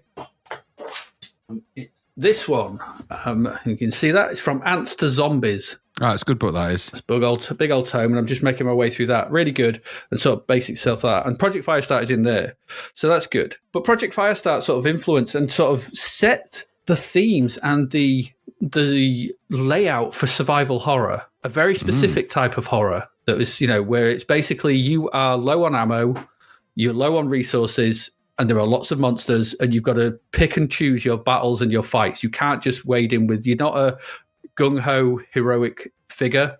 You are small and fragile, and the monsters will kill you quickly. And that's the survival horror ethos. And as you get better and you get more used to the sort of environments, you can sort of work your way around and you work out the best routes. And they're built around this notion of replay and finding the best routes through. And Project Firestar does that. And it has different endings. It has multiple stuff to go on. There's different, there's all kinds of things to find out through it. There's a whole plot. And the way that the plot unfolds as well as you going through the game and you find out all these different things about what's been going on here. And I mean, it's classic sci-fi horror. But it's done on it's on the C64 in 8-bit. They've created this entire sort of space station that works. It's got a space station that uses that 2D view, but for once, you never get confused about where you are. No, They've managed to nail that notion where up is sometimes left and right, but you just kind of, oh yeah, this works. I know where I am. Yep. So Neuromancer and Times of Law are great games. Times of Law would be, for me, Project Firestar is number 1, Times of Law 2, Neuromancer 3. That's my list. I don't know where you sit with that. Yeah, I think I could go along with that. I think there's actually 3 separate things going on there. So they're all amazing. And in actuality, that order is probably about right for me for slightly different reasons, actually. Project Firestar, because it's a truly extraordinary experience on an 8-bit machine, which at the time must have been, it's horribly under-reviewed in Zzap. It got 91% in Zzap. Yeah. This is the same magazine that gave Batman higher than that. This is literally the category of they didn't know what they had in front of them. Yeah, exactly that. And so for that reason, Project Firestar definitely at the top. Times of Law, yes, because it's an expansive RPG. Yes, it's a little bit sluggish around the edges, but they try and compensate for that. But at the same time, it's an amazing experience. And again, something completely unique on the C64. There's nothing else, as far as I'm aware, as accomplished at doing what that is doing. And a game you can go back to and have many different experiences of. You can just go a different way. It's a big old map to explore in that. And then Neuromancer, I think, is a very accomplished runner-up in 3rd place, because Neuromancer is applying a very complicated, dense novel and taking that, and guess what? Making a game out of that. Yeah, exactly. Well, they managed to take something as complicated as Neuromancer and make a really good interactive game out of it. Exactly. How could they not follow the same philosophy for Batman or for Untouchables? Red Heat. So it can be done. You've just got to think about it. And you've got to not try and compartmentalize every game into a big warehouse full of crates or a church or a load of platforms to climb. You've got to think a bit more creatively than that. You've not got to do the Ocean. Exactly. You don't just apply the Ocean game engine. Exactly. So definitely Project Firestar, because it's extraordinary. Times of Law, because it's doing something extraordinary. And Neuromancer, because they achieved something extraordinary. So absolutely, I agree with you. Those 3, what a 3 they are.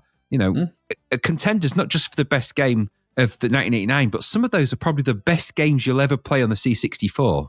And that's an elite list. So that's pretty amazing. Pretty amazing. And very worthy runners-up in all of the other ones. But I think those 3 for definite, I would agree, without a doubt. And ironic, for there are 3 games that we knew nothing about at the start of the year. No, which is one of the amazing things about this podcast. Yeah, absolutely. I never heard of, I think I'd heard of Times of Law. I didn't know there was a Neuromancer game. Never heard of Project Firestar. I think we mentioned it at the end of last year, didn't we? Going, that got a good review. Not sure what it is, though. Yeah, we did, yeah. that was it. And then it came along, like, bloody hell. So, no, I think what an amazing achievement that is. And even now when I think about it and I think about the little scenes and stuff in Project Firestar, it's just so ahead of its time. It's crazy. And, there's people level different criticisms at it. Maybe the pace is a little bit slower in there. I would argue you just got to think of the games that exist now that are like that, and then think of that game on its own in 1989, for goodness sake. I mean, wow. I gave it some thought, because I thought to myself, I think we played the Easy Flash version, didn't we, when we played it? We did. So I went back earlier on today and played the disc version. And do you know what? It's perfectly fine. Yeah. It's actually not that slow. And considering, like, you play through something like Resident Evil on the PlayStation 1, that has door opening animations and the doors opening while it's loading in and stuff like that. So that anticipatory bit is part of the survival horror genre. That waiting to see what's in the next room, like, that's part of it. Such a good game. So it is such a good game, and the Easy Flash version that came out later is just a icing on the cake. Really, it just makes the game even more accessible. Yeah, it does. Yeah. So there we go. Cool. Graham, would you like to announce the winner of 1989's best game? The winner of the best game from Zapped to the Past for 1989 goes to Project Firestar. It's got Electronic Arts Dynamics. Woo! Yay! Spooky, but very strongly deserved. Very, very, very good. Very good game. Yep, absolutely. Yeah, can't disagree. Excellent stuff. No, excellent. Well deserved. Right. Bravo. So, indeed. Okay, cool. We've still got a few little awards to do, so let's just move on to them.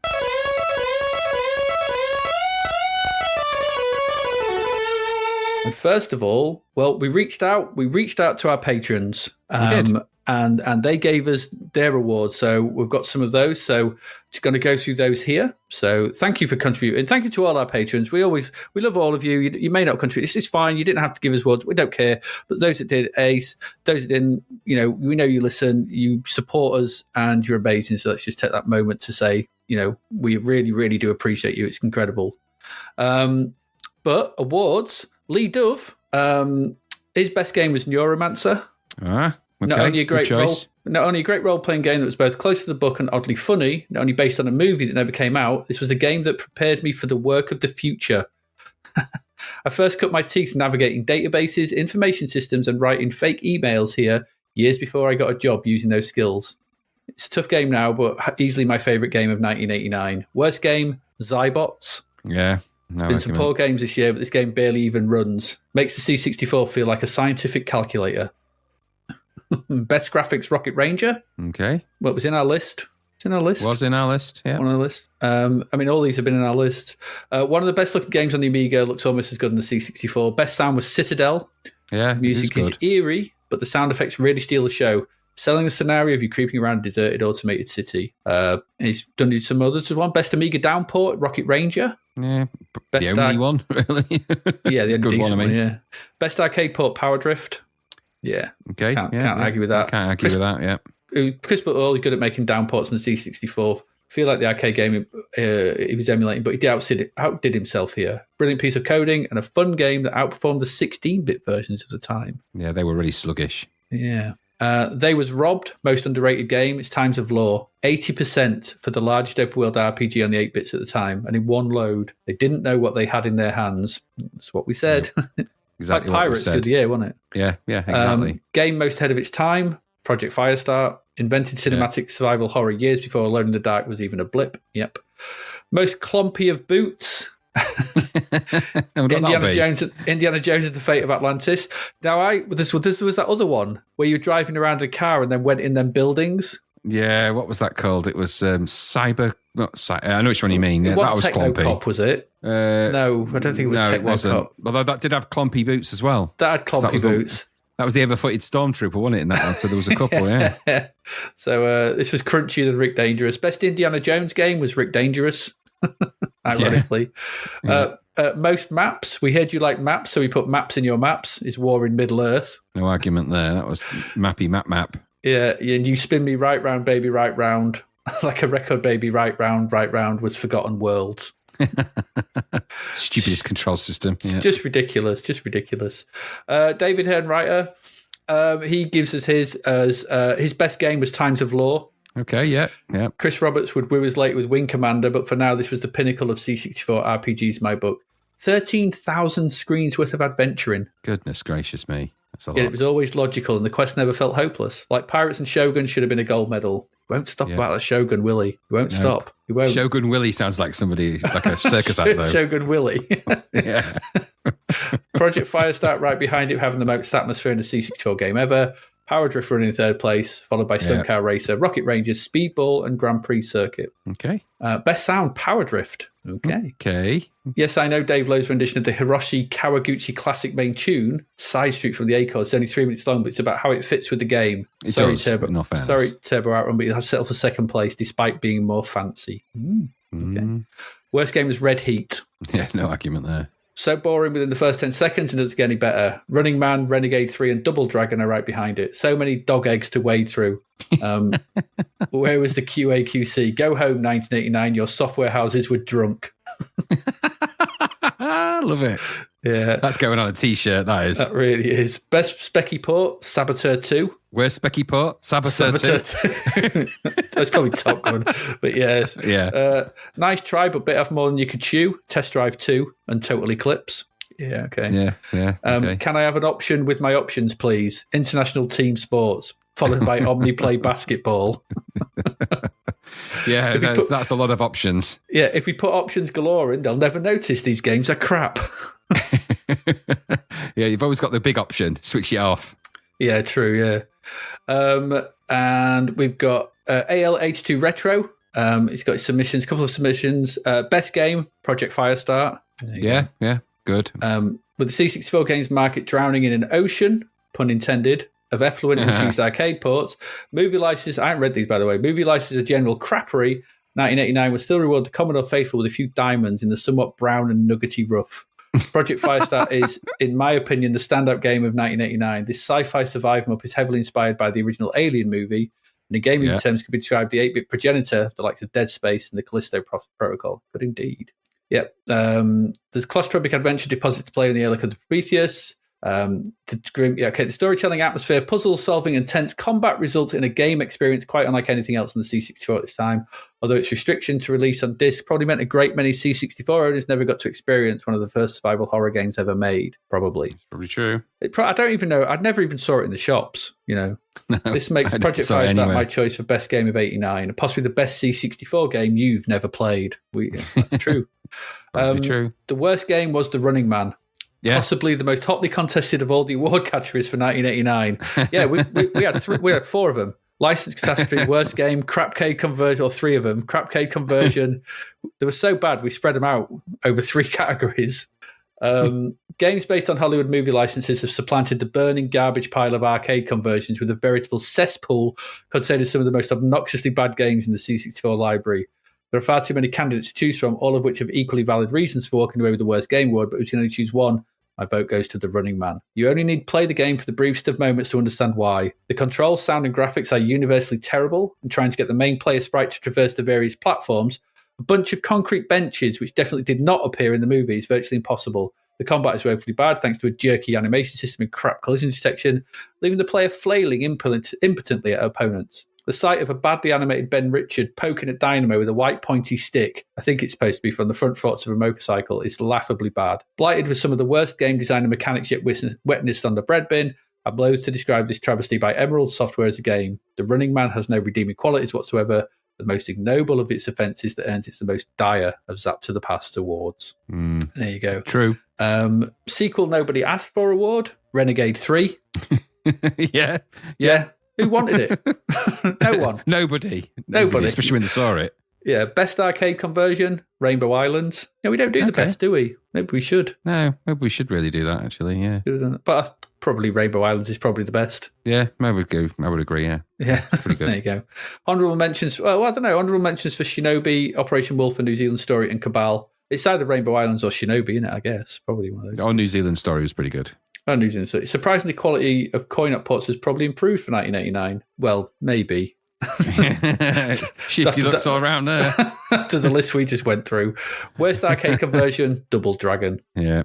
This one was personal. I loved the arcade game as a kid, and I think this was the one C64 game I was generally upset about being so dreadful. Yeah. And finally, Best Music, Myth by Haroon Tell. Although his Turbo Outrun score is more technically adept, the opening theme tune to Myth is just epic. Great melody and perfectly suits the game. Fair enough. There you go. That's our Patreon awards. Thank you very much. We always love getting them. So cool that you take part. It's also always awesome. Best film. I listed the ones that I thought we might go through of these lists. Die Hard. Okay, yeah, I think that's good. What do you think? Okay, yeah. Let's have a look. Let me just bring up the list again 1 second. All right, go on then. Bring up the list. Okay, so what we got? Die Hard. Okay, yeah. You can't argue with Die Hard, can you, really? No. Naked Gun. Man on Earth. I thought you might go with Dangerous Liaisons, personally. For the best film? No, Dangerous Liaisons, I like that personally. I mean, I love it, but I wouldn't say it was the best film. Not when you've got films like, I mean, look, I'm trying to think of my age around that time and the kind of films that really, I mean, I loved They Live. I later like Dangerous Liaisons. That's sort of a thing I like more now than then. Manhunter, I do, but I got kind of introduced to that later. I come and go on appeal to different parts. Yeah, I'm the same. There's things that appeal to my personality in there. I know I like the Naked Gun movie because it's so stupid and it has really funny bits in it. So out of those ones, Die Hard because it's Die Hard and I just think it's amazing. It's still a great film to this day. Good action. Naked Gun because it is hilarious and stupid, but it's basically the best police squad movie they've ever made. And They Live, actually, Indiana Jones. I actually much prefer the first one than the other two of those. I know it's controversial to say. I just prefer them. And they're all good, but I prefer that one.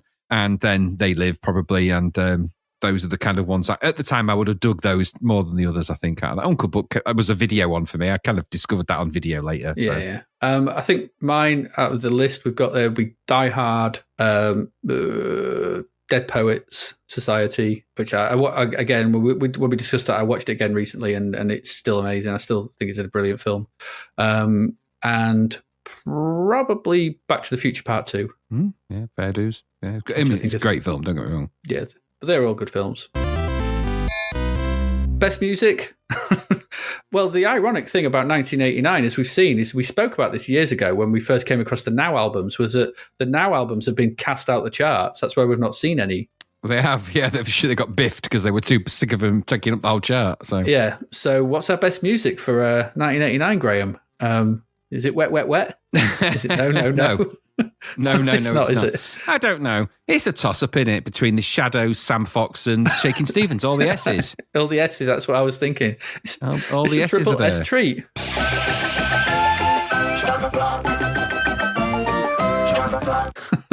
It is a triple. We had one of them ages. Triple S. We haven't had one of them in ages, actually. So yeah, I think between those three, they've given us who's given us the most fun and the most. It's probably those three out of that lot. To be fair, not for the reasons they thought. Although Julio Iglesias, I think, may be in there as well. Yeah, true. I don't know if his iTunes was this year or. And remembering, of course, that Shaking Stevens does get progressively sweatier in the later into his video. So the most recent videos, he's looked quite ill. He's got a ghastly pallor. That's because he just puts on more jumpers. He's thick of jumper by the end. He's very thick of jumper, yeah. He's just a sweaty mass. He's a melting mass. And I mean, Cliff Richard, we could throw in there, of course, for laughs. Got to bring Cliff in, haven't we? Yeah. So you can summon him easy by doing his chant and he'll just appear. By doing, what's his face? Van Morrison's chant. Yeah. I mean, he's so popular that even Gary does an impression of him. And that's saying something. He doesn't do many impressions and he certainly doesn't do many good ones. And that's one of them. But he does do it. Yeah. So there you go. That's your best music. Shadow, Sam Fox and Shaking Stevens. It's a triple bill of terror. Triple bill.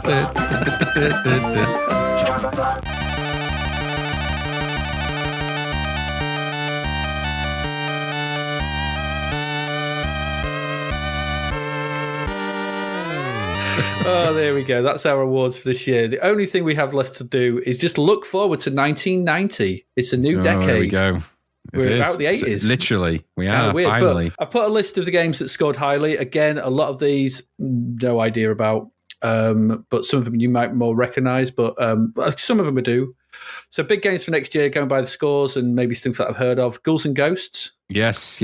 I know the music. I don't know if the game's any good. It's a gold medal, I think. I think it's a gold medal. It's a good game. It's a good game. More of the same, but a good game. Okay, Retrograde. That's an interesting game. It's the Thalamus one, isn't it? I think so, yeah. Good. Isn't it a sidearms type affair? Yeah, essentially sidearms, yeah. Right, okay. Operation Thunderbolt. Now, I've put that in there because that's going to be interesting. Yeah, controversial Operation Thunderbolt, yeah. Yeah. Something called Space Rogue. Never heard of that. Gold medal of 97%. Wow. But by looking at this sort of thing, it's flying around in space with filled in 3D models. Okay, that could be good. It could be shit. It could be, you don't know. Vendetta. So, yeah, Vendetta's the System 3 one, isn't it? It is, yeah. It looks suspiciously like the Last Ninja engine with different sprites. It looks exactly like Last Ninja 2, but all right. This Last Ninja 2? No. No, how dare you? It's clearly got Vendetta guy in it. Yeah. SimCity. Curious. Okay, let's see what that's like. I didn't know there was a version of SimCity for the C64. I didn't either, and I can imagine it's because if it's by the SimCity people, the actual people, obviously. It's Will Wright. So then that could be quite interesting, that, because that's quite an amazing thing. Ferrari Formula One. I know nothing of this. No, but it's another big scorer, 90%, and looks Grand Prix circuit style. Okay. So it might be good. Pipe Mania. Okay. I've never heard of it. Got a good score. No. Never heard of Turrican. Okay, yeah. The Turrican finally starts to show up. Turrican's a very cleverly coded game on the 64. Is that Hulspec music? Yeah. I don't know if Turrican is. I think it is, actually, yeah, because it's basically the same people that made Catechist, so yeah, I imagine it is. Yeah. Ninja Spirits. That doesn't sound very good. I think it's supposed to be pretty good. I think it's Chris Butler's last game. Oh, okay. It's an arcade conversion by Chris Butler, I think. That's the one he wanted to do, didn't he? So I remember it. So yeah, okay. Take it back. Could be good. Could be all right. Fiendish Freddy's Big Top of Fun. No, nothing of that. I've heard of it, but I don't know anything about it. International 3D Tennis. Weirdly, this is by Sensible Software. Yeah, I remember reading about it in their Sensible book. I think it was basically Amiga, really. So what the C64 version is like, I hate to think. Don't know. We'll see. It could surprise us. Yeah. Space Harrier 2. I think it's going to rhyme with 2. Who knew there was? I had no idea this is like Turbo Outrun. I was like, ugh. Yeah, Turdo Outrun, I think you'll find it's more like. Space, whatever. Blood Money? Yeah, Menace Light.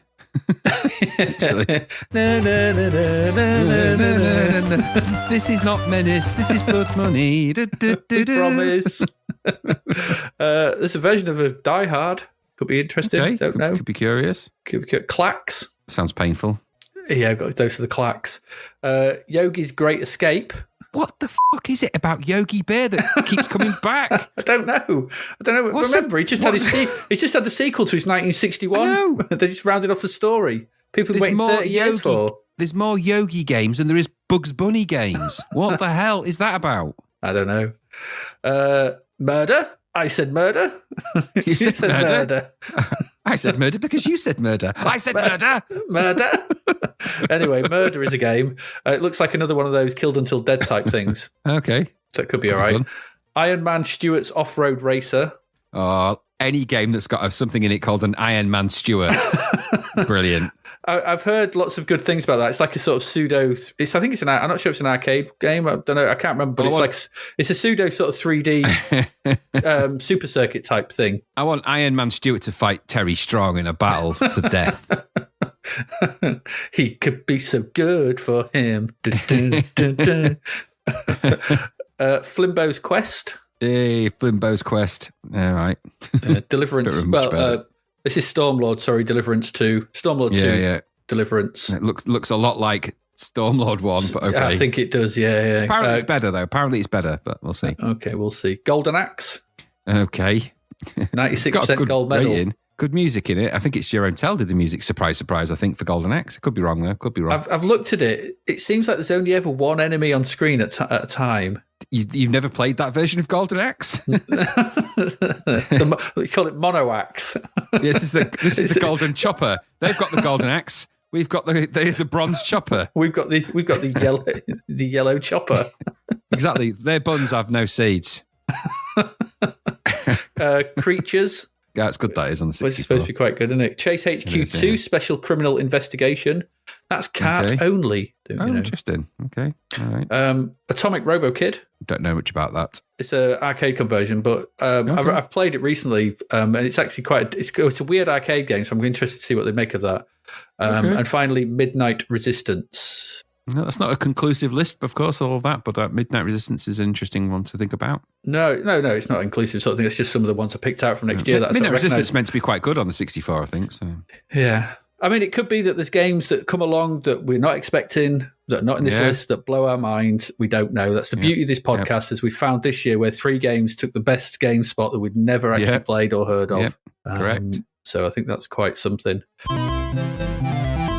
So that's it. That's the Breadbin Awards for 1989. It has been quite the year. It has, been indeed. an eye-opening year. Graham, do you have any final thoughts as we bid farewell to the 80s and say hello to the 90s? My only final thought is I'm wanting to enter 1990 with. I'm actually. It's something. Actually, it's. There was a conversation I had with one of our amazing patrons, Lee Dove, and it was just principally around some thoughts that it sort of put me on a different track. So it's not that I'm going to change the way I'm looking at the reviews or anything else, because I'm calling crap games out for what they are, regardless. And I'll continue to do that because I think it's now a personal mission to make sure that, good games are heralded for what they are. The bad games are not. I think that's important, because there is far too much retro reverie for some of these games where there's an entire genus of thought out there saying how great they are. And then we've come to play them. And, yes, it's only my opinion, and that's fine. I'm entitled to it. And my opinion is that a lot of them aren't very good, or certainly not as good as they seem to have pretended they were all these years. So I'm going to continue calling that out. But what I also am going to bear in mind is I'm going to try and apply a little more time-based context to my understanding of them. Their release at the time, their accessibility at the time, the medium that they're on at the time, and just some of those factors that perhaps I've not taken into as much consideration So just, because that does factor in on some of these things, especially now, because we're heading into 1990. It was midway, maybe even early to midway through, maybe sort of the first quarter of that 1990 where I got rid of my C64 altogether and I upgraded to the Amiga. So there's going to be a certain point during 1990 where every game that's coming out is not one that I played on the C64 first. So that's going to be interesting. I made my last demo in 1990 with you, strangely enough. We did on the C64. So it's a year of me saying my farewells to the C64 back in 1990 and moving to the Amiga. And the Amiga presented an entirely whole different aspect for me and led to some amazing things, magazines that we'd made and videos that we'd done, compilation videos that we did. And it led to a whole new avenue of media production in terms of music and stuff that I still do to this day. So the Amiga for me is this incredible, C64 set the benchmark for my interest in computers forever. But the Amiga is where I really found some of the niche things that I could do with computers. And the games were also amazing at times. So it's going to be interesting to see what the C64 was doing. And I mean, you probably had that last year, I think, didn't you? I remember you saying at the end of last year, 89 was kind of that year for you. 90 is going to be the year for me. So I'm looking forward to that. And I am going to embrace that conversation I had with Lee Dove, where he kind of, when I was chatting to them on the Discord, it just made me realize that I wasn't being harsh for harsh's sake, but you got to take into account the context of how people are engaging and playing these games and what it might mean to them at that time, in that time frame. So, and there was a discussion we had about Untouchables, I think, and a few other games around that time and, what they presented at the time. And I'm going to factor that in a little bit, but I'm still going to tell you, if the game's crap, it's going to be, I'm going to make sure it's known because I feel that's the duty. And that's just the way it is, but equally, I'm pleasantly surprised by the great games, as I have been for 1989, and as has been played out with the best game, like you said, 3 games completely left field, very little experience or none in some instances of those. What amazing experiences I've had with them since. So that's what I'm looking forward to. Aid, what about you? What about your year? Oh, I'm just going to keep it as it is. I'm just going to call rubbish. I think it's just going to continue to be. I'm looking forward to it as ever. And I've seen what games are coming. There's probably some interesting stuff, and I think it's those diamonds in the rough that keep us going. There's I knew the plethora and most of the games was going to be rubbish, and that's been borne out. But I didn't quite realise some of the shady practices and stuff, and some of the obvious dodginess that's clearly around them in the magazines and in the reviews and in that kind of stuff. And I think discussing them is quite interesting looking back on it now. But this is completely sort of new territory to me now. 1990. I don't think I played a single one of those games in that period. I think I might have played Ghouls and Ghosts at your house. I might have seen Vendetta. The rest is a Turrican I played on the Amiga at yours. I remember you having that. But the rest is a complete and utter voyage into the unknown. And so I'm kind of looking forward to it. And it's a new decade, a new year and everything. Who knows what's going on? New music, new films and... New music, yeah. I'm looking forward to more. Hopefully there's more Shakin' Stevens, there's more Sam Fox, But they come in pairs. Not literally, but they do. They arrive in pairs, sorry. They arrive in pairs, and maybe even some more Shadows to twang our guitar strings at. There's always going to be a best of Shadows album. There's now one every year for the rest of time. True, that and Foster and Allen. So, they're still there. They're still going. Things to set your watch by. So I don't know. I mean, next year will be interesting. Same as it was this year. But I'm just looking forward to doing more podcasts, playing more games, seeing what highlights and lowlights we find. Because sometimes, there's always comedy in those terrible things. And I'm just looking forward to making more podcasts and keeping at it. Just from the movie side, by the way, because, you've got Total Recall, 1990. Darkman is in there. Ooh. Goodfellas, 1990. Predator 2. Back to the Future King 3, of Willy. course. King Willy will see you now. Robocop 2, of course. Some ganja, man. You want some ganja, man. Awakenings, if you want to have, weep for hours. Ninja Turtles makes its first appearance. Home Alone was the 1990s. 1990 specifically. Problem Child, Kindergarten Cop. Misery, God. Kings of New York. Jacob's Ladder, The Hunt for Red October was 1990, I think. Okay. That's when it showed, and that was when it showed on Channel 4, I think, for the first time. So there's quite a lot of top films from 1990 anyway that we're going to be coming across in there. So quite a few. Yeah, probably a lot of crap as well. I think The Watchers 2 came out in 1990, as I recall. Oh dear. Hopefully there's, I can tell you actually, I've got it all here. I've got the list. I hope that there is more Coronation Street stuff. I hope we get more. Don't doubt that. More stuff about CFAX. Looking forward to that. It's always the best. I'm looking at by the way, just as an aside, there's a new advert out for McDonald's where they're basically parodying CFAX. Have you seen that advert? No. I know. How dare they? How dare they? I've not seen Weekend at Bernie's or Tango and Cash. Tango and Cash. Bill and Ted's Excellent Adventure. Okay. No, Hunt for October is out. Is it at the cinema this year? All right. I don't know why I thought it was on TV. I thought we'd already done that one. But Another Nightmare on Elm Street. The Witches, Dreams, Harlem Nights. What else we got? It all depends what's released. Oh, The Vanishing. Oof. Oh, chirpy. Yeah, exactly. Yeah, who knows? But yeah, it's going to be fun. It's another year worth of games, but we'll keep on doing what we're keeping on doing. If you want to support us, you can do that. Get in on all the stuff. Go to the Patreon, patreon.com/Zapped to the Past, and sign up. It's a cool place to hang out and chat about these games and all of the kinds of strange stuff that we sort of chat about. It's all fun, and that's kind of about it, really. I'm going to finish there. It's been a long episode. Hopefully, you've enjoyed these awards. You may not have agreed with all of them, but hopefully, you've agreed with some, and you may have your own opinions on what the thing. If you do, feel free to tweet us or whatever, and let us know what you think your favourite games were, or worst games were, or anything, or whether we got it so wrong that you need to tell us that. Then please do. And on that note, I think we're going to end. So as ever, this has been 1989. We look forward to 1990. I have been Adrian Mills. I have been Graham Raddings. And you have been listening to Zapped to the Past Golden Breadbin Awards for 1989. And we will see you again for 1990 soon. Thank you for listening to the Zapped to the Past podcast. We hope you enjoyed our deep dive into the world of Commodore 64 games, as well as the music, films and TV from around the 1980s, driven, of course, by the issue of Zap 64 magazine published at that time. We will return with a whole new batch of games and stuff to talk about next week. Until then, if you want to listen to or download previous episodes of Zapped to the Past, and why wouldn't you, they can all be found on our website at zappedtothepast.com, as well as being available on Podbean, Apple Podcasts, Google Podcasts, Spotify, Deezer, Audible, Player FM, and, well, pretty much anywhere where we can upload them. By the way, we do always love to hear from our amazing listeners, so if you'd like to contact us about anything in the podcast or beyond, you can do so by emailing us at zappedtothepast@gmail.com. We're also active on Twitter under @ZapTother, as well as Facebook, Instagram, and most social media platforms. Just search for Zapped to the Past and you'll find us. Oh, and if you like the podcast and what we're doing, please do like, share, review, rate us. It really helps. Something, apparently. The Zapped to the Past podcast is written and produced by Adrian Mills and Graham Raddings, and recorded at Flaky Bits 2.0 Studio. All opinions expressed are those of the writers, and while we indeed love Zap 64 magazine, the Zapped to the Past podcast is not affiliated with it in any way.